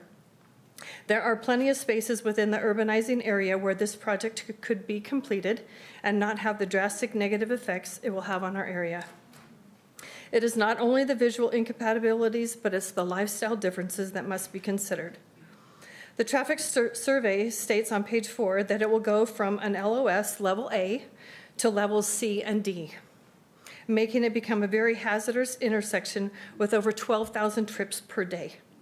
There are plenty of other places where this project could be built without having that impact. For example, 20th West and Avenue H, both sides of the freeway. 20th West and Avenue I and Lancaster Boulevard, east side of the freeway. Lancaster Boulevard and Avenue I from 30th West to Valley Central Way. Just to mention a few, I found over 12, 15 places that this could be built. We're not against the growth in Antelope Valley, just not in this area that's not included in the general plan. The Code of Ordinances 17.08.040 states that it shall determine whether it is permitted or not based on the finding that the proposed use would complement and be able to exist in harmony in the same zone. There isn't one thing in this project that would complement or be in harmony in our area. It will only bring more havoc for an area that should be preserved. I would hope you would seriously consider moving this project to the infill land and preserve our area and vote no on the proposal. Thank you. Thank you, Ms. Kellogg. We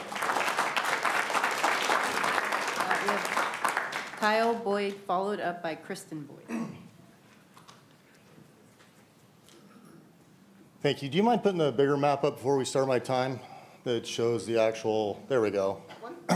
Sure, if you have the even bigger one that shows all of the open space in the city of Lancaster, in the urbanized, you did earlier? Not part of the presentation. Okay, I am against the project. I'm a public servant for the last 22 years. I chose to stay in Lancaster for all of my public service. I'm also a business owner in the city of Lancaster. I raised 6 kids in this neighborhood.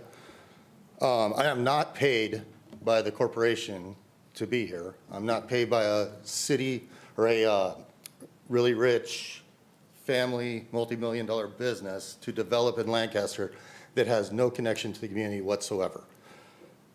This is a commercial project in a residential area. We are putting a commercial development in a residential area. That's what this is. Let's not be cutting anything about it. It's a money-making project. We would not be here if these were multi-million-dollar homes on 2.5-acre lots. That would still make them a lot of money, just not as much as this. This is literally an outside company trying to make money off of our backs. We are taxpayers. We're here because we live here, because we're part of this community, and because we want to support Lancaster. We're from Lancaster. We are Lancaster. We are not a out-of-town developer trying to ruin a rural area. Does anybody here really want to be San Fernando Valley? The Planning Commission in San Fernando Valley is the reason that San Fernando Valley is such a mess. Nobody wants to live there because of what they've done to that area. And it's the Planning Commissions there that ruined San Fernando Valley and the reason that nobody wants to live there. You have the opportunity not to make Lancaster San Fernando Valley. Thank you. Kristen Boyd, followed by Regina Bali. Hello, good afternoon, honorable members of the Lancaster City Planning Commission. My name is Kristen Boyd. I'm a dedicated lifelong resident of Lancaster. I'm here to strongly oppose the proposed rezoning of properties at Avenue L and 15th Street West from rural residential 2.5 to commercial mixed use. This massive development, a towering 5-story hotel, 181 apartments, restaurants, a drive-through, a clubhouse, 3 pools, and 799 parking spaces, endangers the life of over 1,000 residents in the surrounding neighborhood. It violates our general plan and undermines the trust we've placed in you, our appointed planners, to prioritize the well-being of Lancaster citizens over the profits of a single outside developer. First, this rezoning directly contradicts the City of Lancaster's General Plan 2030, which you are tasked with upholding. The general plan mandates prioritizing infill development in existing commercial zones before expanding into rural areas like Avenue L and 15th Street West. With over 50 vacant lots available in Lancaster's urban core, there is no need or justification for rezoning rural residential land. The general plan is our community's blueprint for a balanced growth designed to protect rural neighborhoods like ours. Approving this rezoning would defy that vision, disregarding your responsibility to ensure development aligns with Lancaster's long-term goals. Second, let's consider the applicant, Mr. Torkin. a West Hollywood resident who leads a multi-billion-dollar corporation. He purchased these properties fully aware they were zoned rural residential 2.5, expecting he could persuade you to change the zoning for his personal financial gain. He could have purchased property to develop in Lancaster that was already zoned commercial. Instead, he wants to uproot a lovely, serene area of Lancaster. He has no ties to Lancaster, no investment in our community's future, and no concern or respect for the 1,000 plus residents whose lives that will be disrupted by this sprawling urban project. His claim that nobody wants to live by the freeway is baseless. Dozens of families live happily in homes along the freeway from Avenue L to Avenue P. This proposal isn't about enhancing Lancaster. It's about one man's profit at the cost of our neighborhood's peace and rural character. Finally, I appeal to your duty as our Planning Commission. You were appointed to make recommendations that serve the best interests of Lancaster citizens, not a distant developer. Over 1,000 residents, families, business owners, doctors, physicians' assistants, nurses, LA County firemen, LA County sheriff's deputies, contractors, church leaders, and actively involved community members live in this area and overwhelmingly oppose this project. Thank you for your time. Thank you, Mrs. Boyd. Regina Bali, followed by Kevin Green.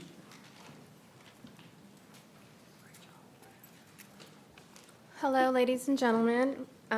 My name is Regina Bali, and I live here in the Antelope Valley. I lived here for 10 years. When projects are being built in our area, I feel it's an opportunity to use local and skill-trained workforce. And since this will not be used towards this project, I oppose and I urge you to please vote no. Thank you for your time. Thank you. Kevin Green, followed by Brenda Campos.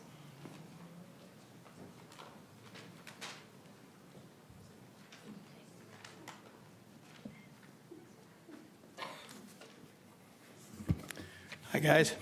Kevin, I've been here since 1969. My mother lives in Whitefitz Farms. I have a project on the east side of the freeway that I went through a CUP and developed. I am a developer. I'm a contractor. I'm a roofing contractor.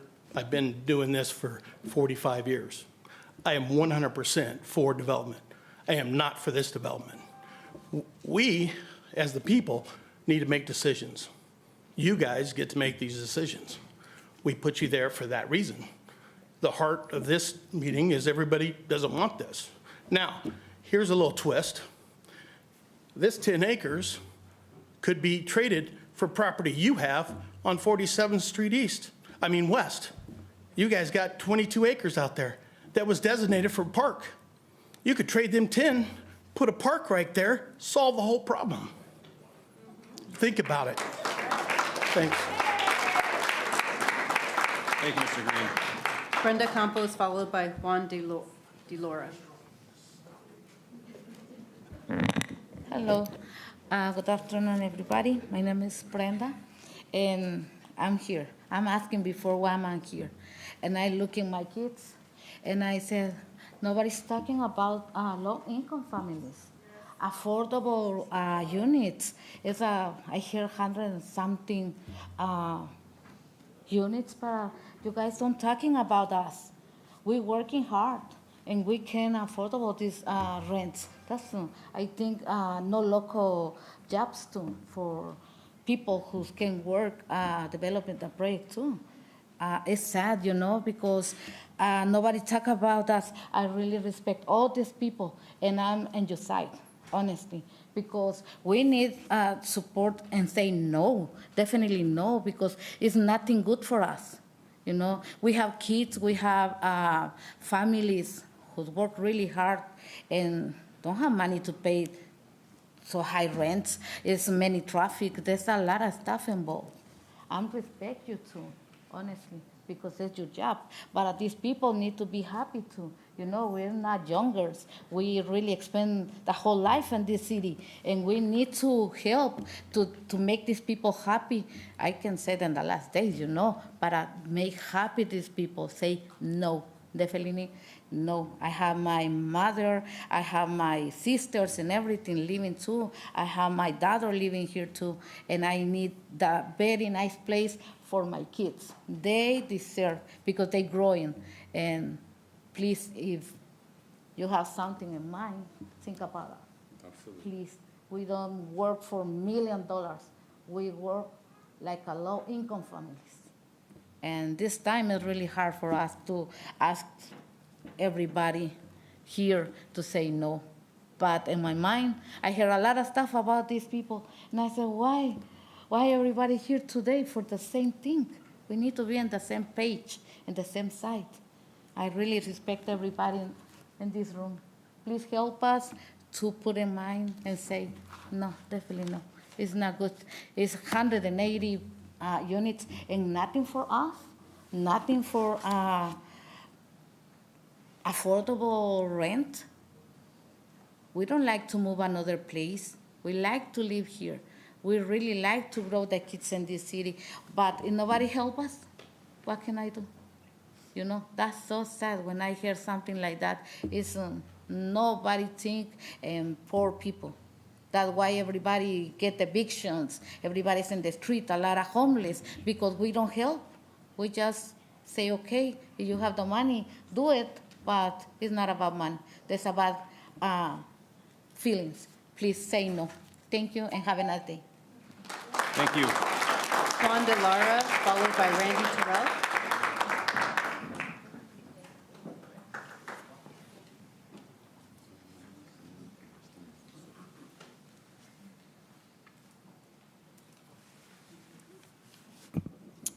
Good afternoon. I'm Juan, and I'm speaking this afternoon because I oppose this project. When I first heard about this project, I was actually excited. I was like, okay, new building, new housing development. But then I started looking into it, and honestly, I feel this project is not a good one. Why wouldn't all these units being built be affordable? We need housing that our residents of Lancaster can afford. Let's build something affordable. You know, I'm with the rural living, but you know, eventually we're gonna have to like update a little bit, and maybe some of us who live in other areas want to come here, but we want to have like a Costco, a Target, or this, that, or a little more, you know. But I'm with the people that are with rural living, but eventually we're gonna need some stores and different stuff. Anyways, but I strongly oppose this project, and thank you so much for your time. Thank you. Thank you, sir. Randy Terrell, and Luis Gomez is next. My name's Randy. I'm coming to you as a resident. I actually live on the north side of L, just in the top left corner of that map. And it looks like they didn't show up today. So coming to you, representing all of the north of L non-farm residents. And I guarantee you we are way more numerous than those on the other side. And first off, I want to say that the folks who are proposing this project done a great job, better than I've seen for a lot of other things, including the gas station, in terms of tour open houses, letters to the residents, trying to listen and trying to do what's good for the city of Lancaster. One of the things that the reason I support this project is that the commercial center on the left side, I've only been here for 15 years. For 14 of those years, we've had an empty Ralph's, and it's blight. And I'm fed up with it. And we need development in order to bring more development. I am tired of driving past that all the time. And so the fact that we have something, I love the future commercial on the other side. I want to see it. I want to see it. I want to see it for all those people in our neighborhood. The other thing is there were a lot of special interest speakers up here today. They would have opposed this regardless of what was in it. Affordable housing, the environmental stuff, they would have been opposed to it. So take that for what it is. And then lastly, I heard urban sprawl. We're next to a freeway. This is next to a freeway. So urban sprawl, ridiculous. Give me a break. And then we're down the street from Costco. Now, Costco was already here when I got here 15 years ago, but I would bet money that a lot of these same people were out here opposing the Costco. So just take that in mind. I encourage you to support this project. We need it. The city needs it. Thank you. Thank you, sir. Luis Gomez.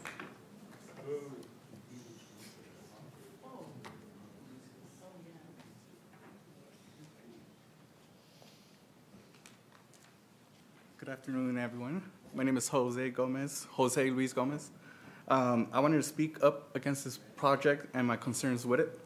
My biggest concern comes from not knowing if these units are going to be affordable and meant for low-income families.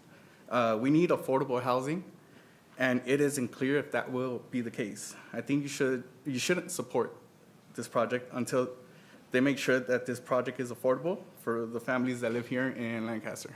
Thank you. Thank you, sir. That's it, Chairman. That's it? Yes. Great. Well, thank you all for your comments. Mr. Chairman, may I speak again? Mr. Torkin, I think excuse me, Mr. Boyd. Yeah, we're going to give you an opportunity to speak. We do need to have some questions from the staff, if you don't mind. Okay.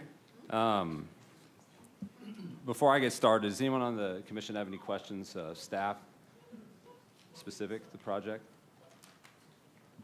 Oh, wait. I do. I have a bunch, so I'll let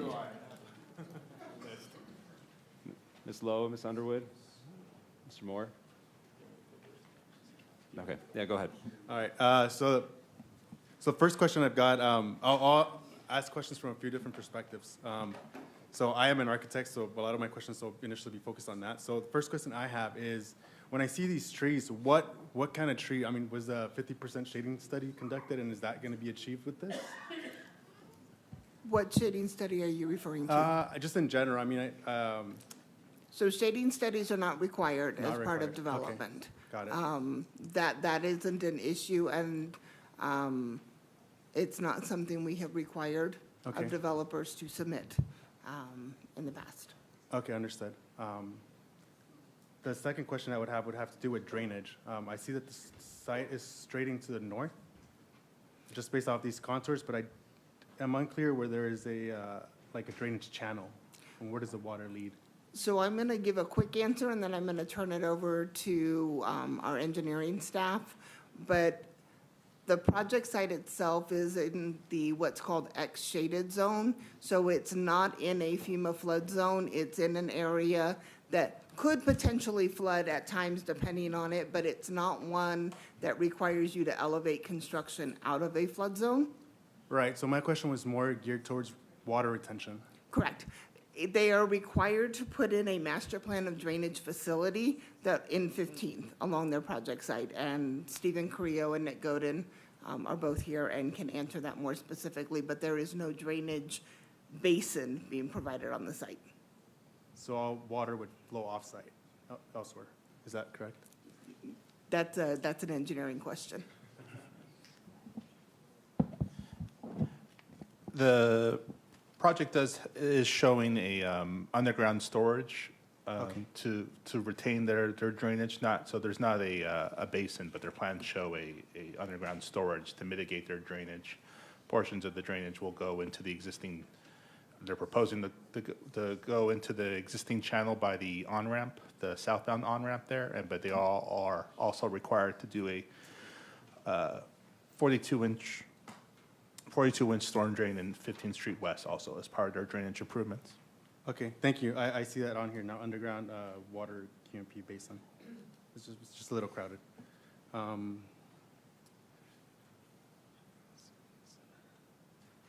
Is there any public transportation associated with this? Any planned like bus routes or anything like that that would be serving 180 units? There are bus routes in the area, but AVTA did not request a bus stop in front of it. It is within half a mile of high-quality transit or the transit center at City Park. The state recently just changed the definition of high-quality transit to be 20-minute headway or less. So any bus stops that are in the vicinity of the project site qualify. But there's not going to be a new bus stop at this location.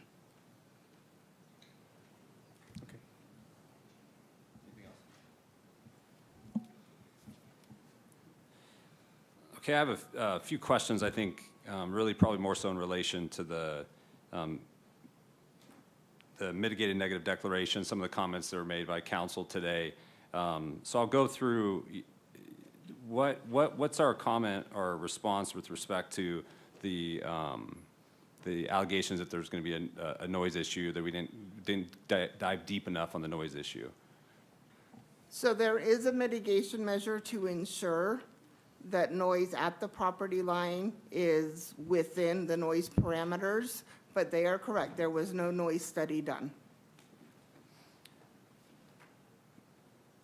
Now, looking at some of the comments about the intersection at 15th and L, so for traffic, there's no access to the facility off of L itself, correct? Everything is entirely off of 15th Street West?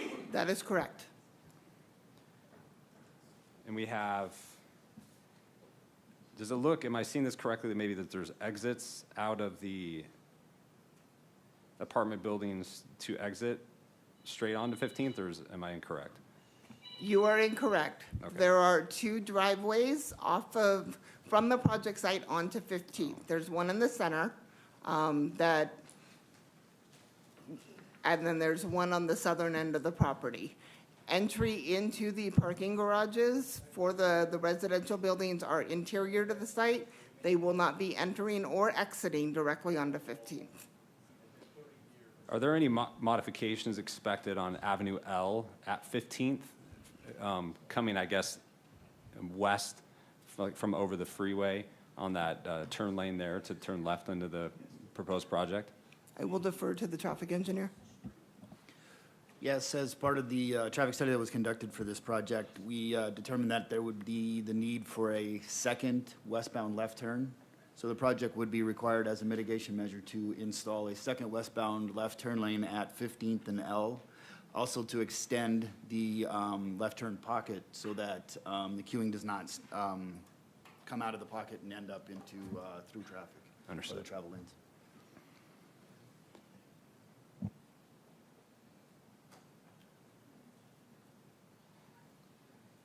Okay, I think that's most of my notes. Any other commissioners have any comments or questions for staff?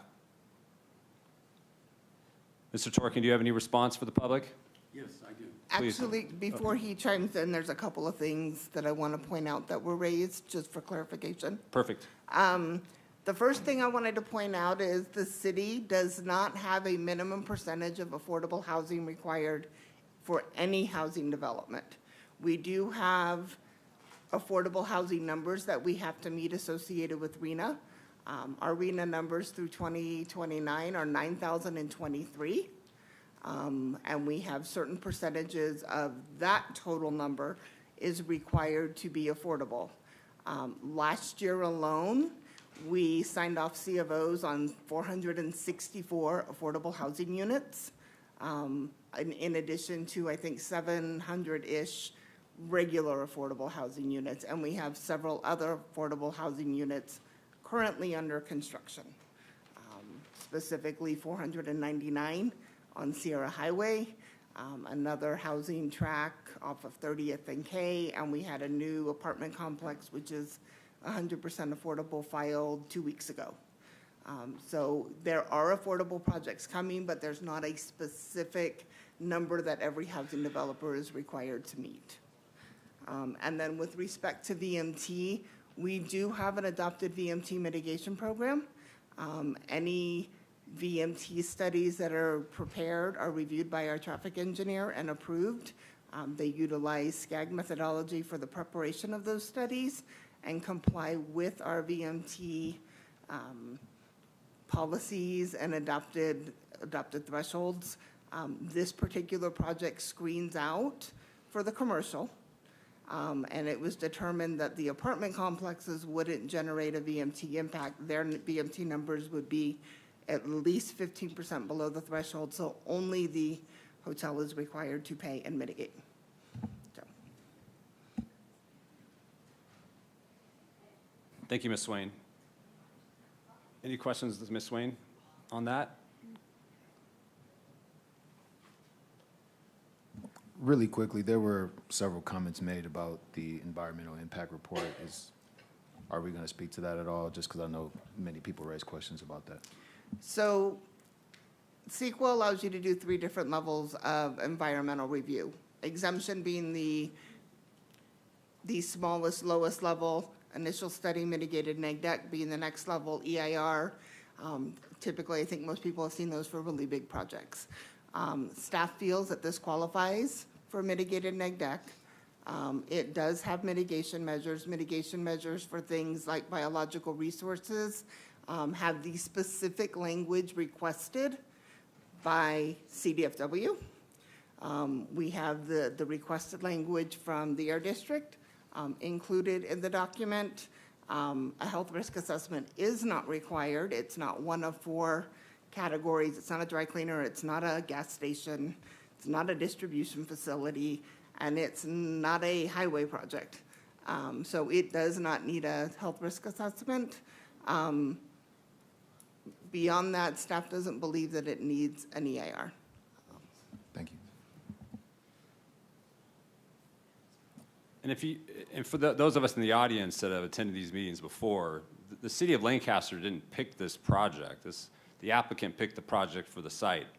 Our job and the staff's job and this commission's job is to analyze it pursuant to what's put before us in the city code.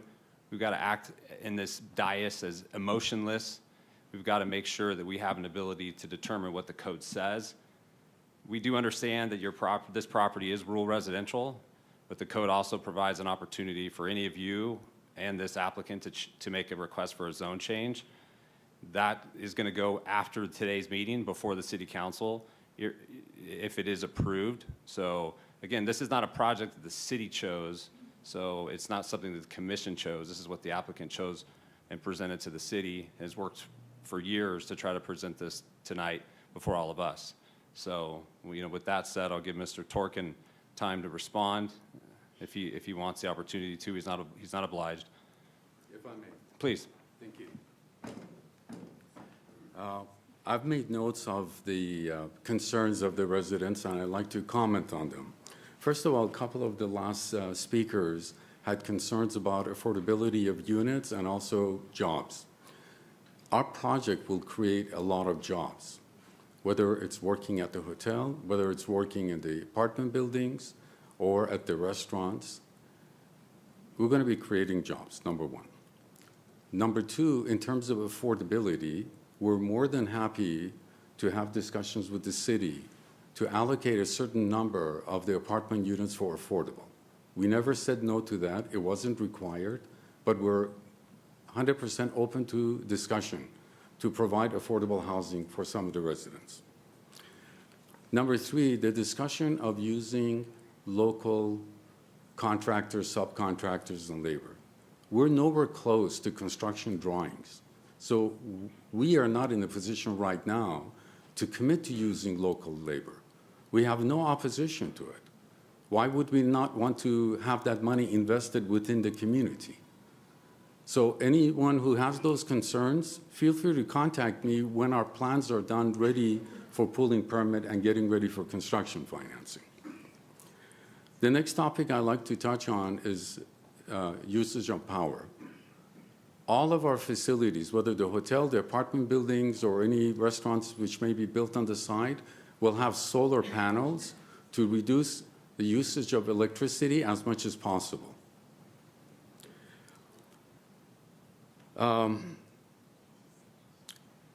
Some of the residents expressed their concerns about issues that are happening in the neighborhood. As a developer, we're not responsible for what is happening in the neighborhood now. Mr. Gary Johnson, in a letter that he wrote, and I discussed it with him last Thursday, he wrote his opposition after numerous discussions that we'd had. The same with Mr. Pistone and Mr. Shin and so forth. In the beginning, they were very happy with the mitigation proposals that we had. Put up a gate to not allow people to travel through, fence off the easement for the utilities and so forth. At the second open house that we had, one of the attendees expressed concern that people come off Avenue M to travel north on 15th Street. They are doing that now, but what I suggested to them was that if we're willing to spend money to put up a gate, and you know what, we're open to maintaining it. That was another subject that came up. We have no problem maintaining that gate.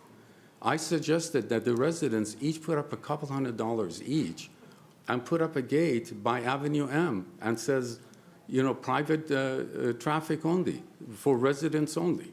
They were open to that. Mr. Pistone, at our last open house, very much liked that idea. But yet today, he's opposed to what we're discussing. The other thing is noise factor. The way our buildings are going to be built, we're going to reduce the sound and the noise that comes from the freeway. Our buildings are going to block that noise. And our buildings are going to block any dirt coming up. Right now, it's a 10-acre dirt lot.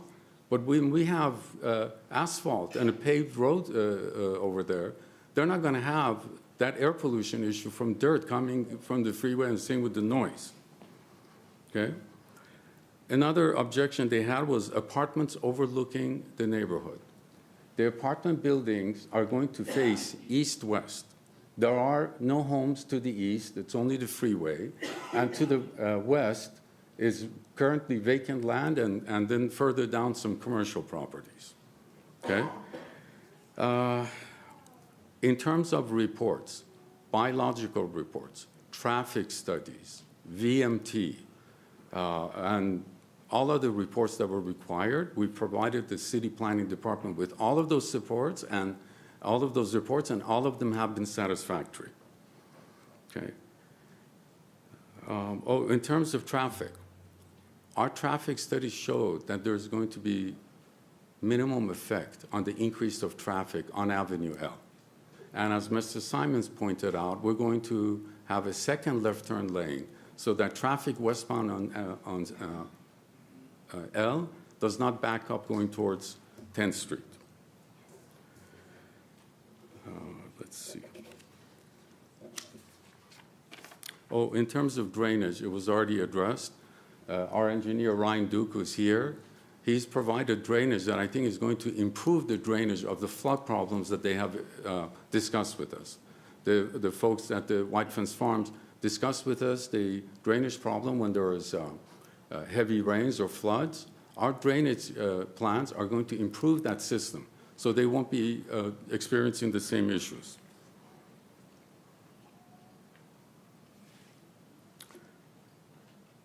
That's it. I pretty much, oh, and one last thing.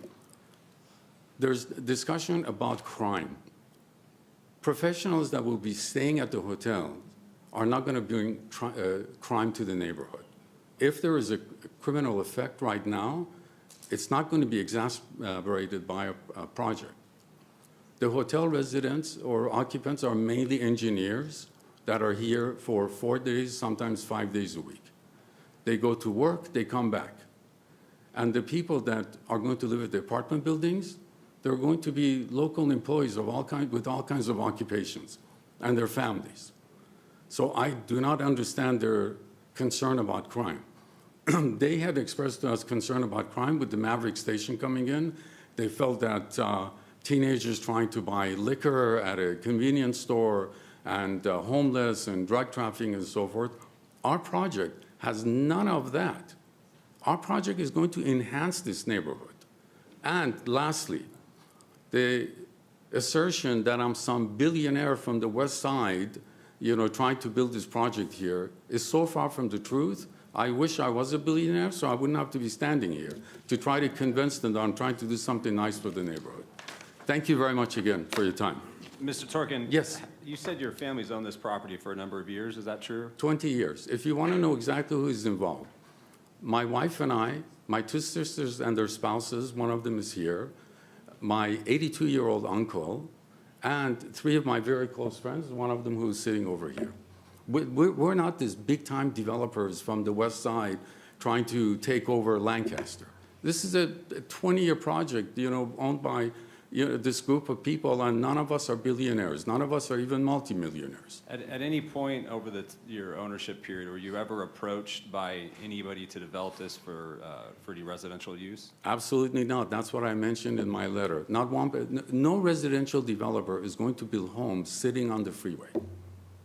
And I'd be surprised if planning or city council would like to see homes sitting on the freeway. Anyone else have any questions for Mr. Torkin?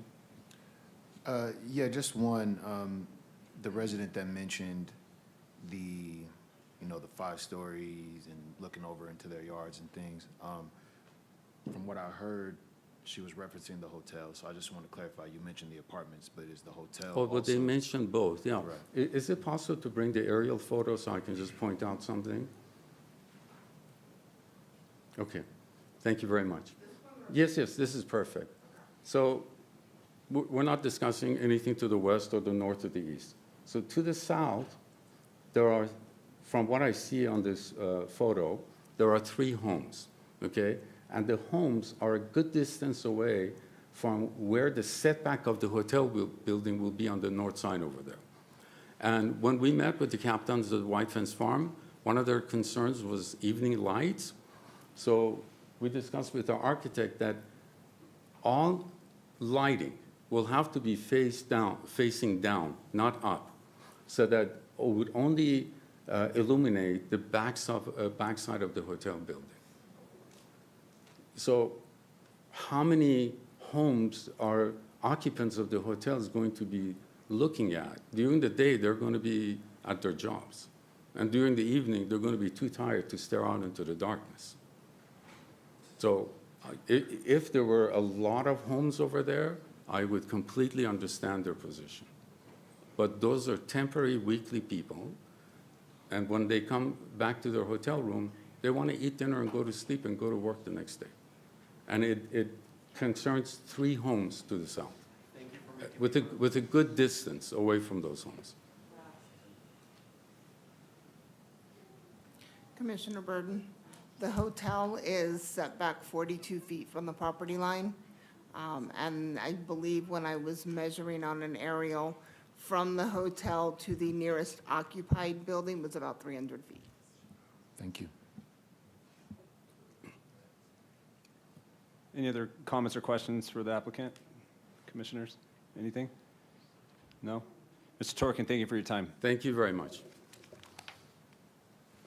Okay, with no other speakers, without objection, we'll close the public hearing.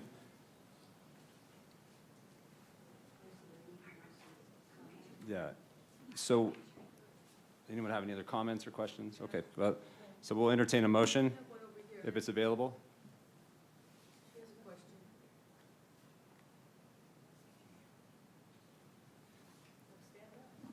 And we already closed the public hearing, ma'am.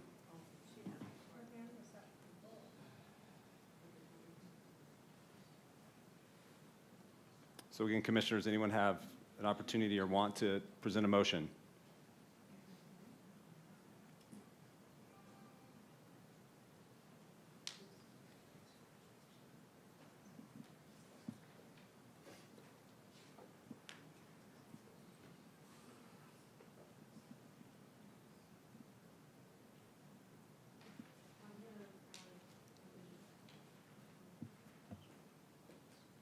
I'm gonna make the recommendation. That way, are we reading this, the whole thing? All right, to adopt resolution number 25-04, recommending approval to the city council for general plan amendment, GPA number 21-001, to change the general plan designation to MU and zone change number 21-001, to change the zoning to MUC, approving the tentative tract map number 24-001, subdividing the subject property into 6 lots, approving conditional use permit number 21-001 for the construction and operation / occupancy of a mixed-use development consisting of 181 multifamily residential units, a 235-room hotel, 12,800 square feet of retail / restaurant space, and a 3,800 square foot clubhouse located on approximately 10 gross acres at the southeast corner of Avenue L and 15th Street West. APNs 3109-026-032 and 040-042-044. Adopting the initial study's mitigated negative declaration, SCH number 2024-08 0570, approving the mitigation monitoring and reporting program and authorizing staff to execute and file the notice of determination. Approval of the tentative tract map and a conditional use permit will not become effective until approval of the general plan amendment and zone change. Okay, a motion by Commissioner Loa. Do I have a second? I'll second. Second by Commissioner Carrillo. Okay, let's vote.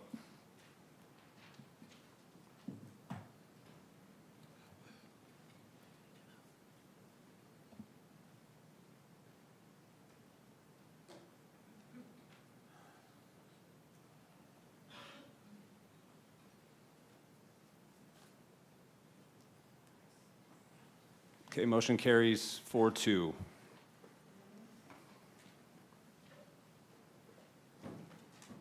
Okay, we'll go ahead and open up public hearing item number 4. This is a 2025 zone text amendment to titles 2, 8, 15, 16, and 17 of the Lancaster Municipal Code and general plan amendment to the safety element of the general plan. Thanks for nothing. This is going to be presented tonight by Ms. Brackey. Thank you, members of the Planning Commission. The final item before you today is the 2025 Zone Text and General Plan Amendments.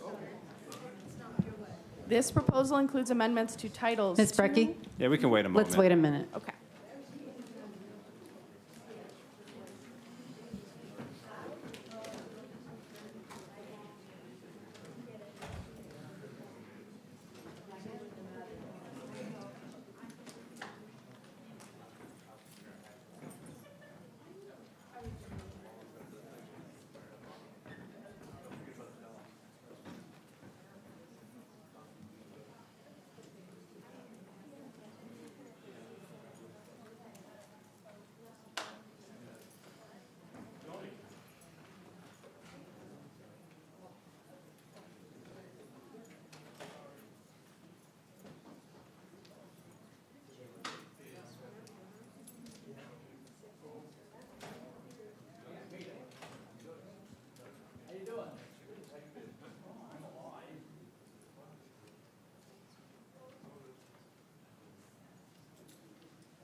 I think most of the peanut gallery's left. We can continue. Yes, sir. The final item before you today is the 2025 Zone Text and General Plan Amendments. This proposal includes amendments to Titles 2, 8, 15, 16, and 17 of the Lancaster Municipal Code, as well as a minor update to the safety element of the general plan. Each of these changes are intended to provide clarification, consistency, and compliance with city policies and state requirements. I want to highlight that these items are only text amendments. They do not include any changes to the zoning map or densities, and they involve no construction or development. These items also will require City Council approval following Planning Commission recommendation. The zone text amendments, summarized in the staff report and provided as both red lines and clean edits, are broken out into 4 categories. Administrative corrections primarily consist of further implementation of the 2023 housing element updates. These are several clerical corrections that are needed to effectuate those changes. Code clarifications include reorganizations, the removal of outdated references, and the correction of typos and grammar in the code. New proposals consist of a policy, concept, or land use category which is new to the code, and policy implementations include the codification of several existing city policies and state mandates which may already be in effect. I'll be providing just 1 or 2 examples of each category for reference. As I said, administrative corrections are primarily items which are needed to further clarify the 2023 housing element updates. For example, removing several definitions and terms which conflict with the new adopted ADU standards. Examples of code clarifications include updating the order of succession for City Council and Planning Commission in the event of a local state of emergency to match current titles and processes, and clarifying language on which a technicality was prohibiting legitimate massage businesses in the city. Also included in this category is the new permitted use charts. Previously, the code provided use categories and required entitlements in the list format shown on the left. This has been updated to a table to be more user-friendly and to match the permitted use chart in the residential zone section. In terms of new proposals, this includes the establishment of required entitlements for tobacco establishments, gun stores, animal shelters, and private car washes, to name a few examples. Previously, these uses were not adequately accounted for by our code, so these may be uses that are not new to the city but are new to our municipal code. Another example is the establishment of an adjustment entitlement, which would allow for more flexibility in development, essentially serving as a smaller variance. In terms of policy implementation, this category includes things like requiring impact fee payments at occupancy rather than at permit issuance for certain projects in compliance with state law, and implementing the established requirement for hydrogen fueling at gas stations. Finally, one change is proposed to the general plan. This includes the replacement of a few sentences in the safety element to reflect the updated local hazard mitigation plan, which was just adopted by City Council. In conclusion, staff recommend that the Planning Commission adopt Resolution 2505, recommending approval to the City Council for the 2025 zone text amendments and 2025 general plan amendment. I'm available if you have any questions. Wonderful. Thanks, Ms. Brecky. Anyone have any questions on these changes or amendments to the code? So again, we're not, this body is not making the changes ourselves. This change is going to be, is merely a recommendation so the City Council can approve it. So with that in mind, I'll entertain a motion. I'll close the public hearing and entertain a motion.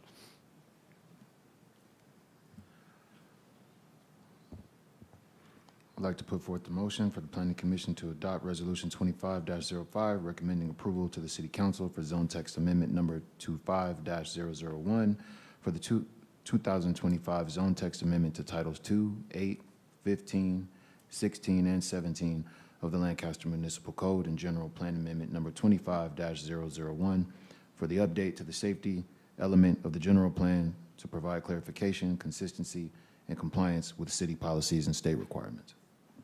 Okay, could I have a second? I second. I think Ms. Underwood got that one. So we got a second by Ms. Underwood. All right, let's vote.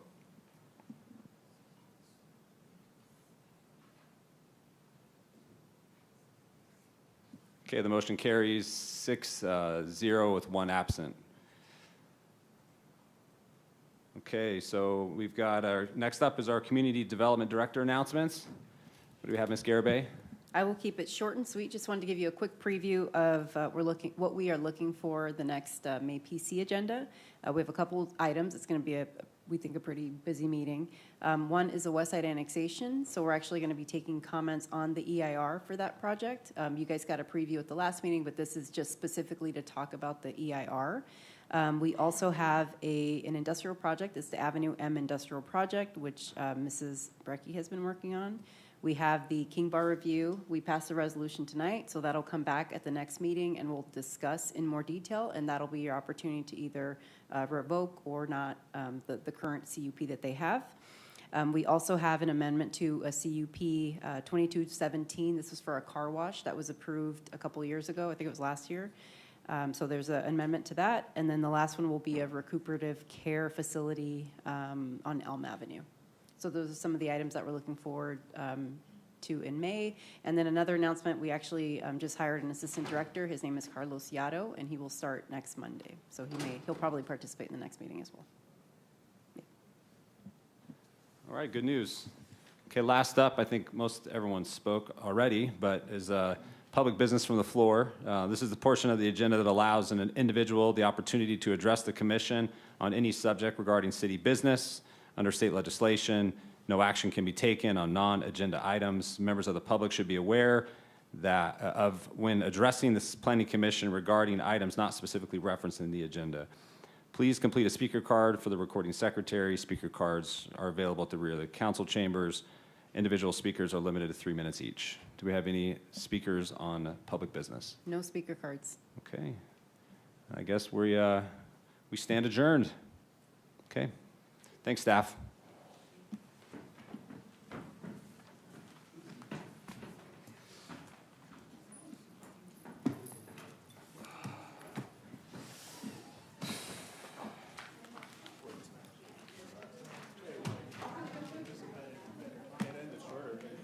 Yeah, it was. It was shorter. Yeah. Well, we're out here serving the community, giving out some school supplies, and just watching our community expand and grow and serve together.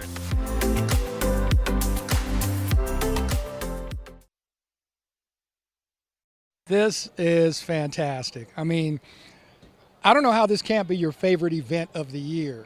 There are literally thousands of people, kids, adults, you name it,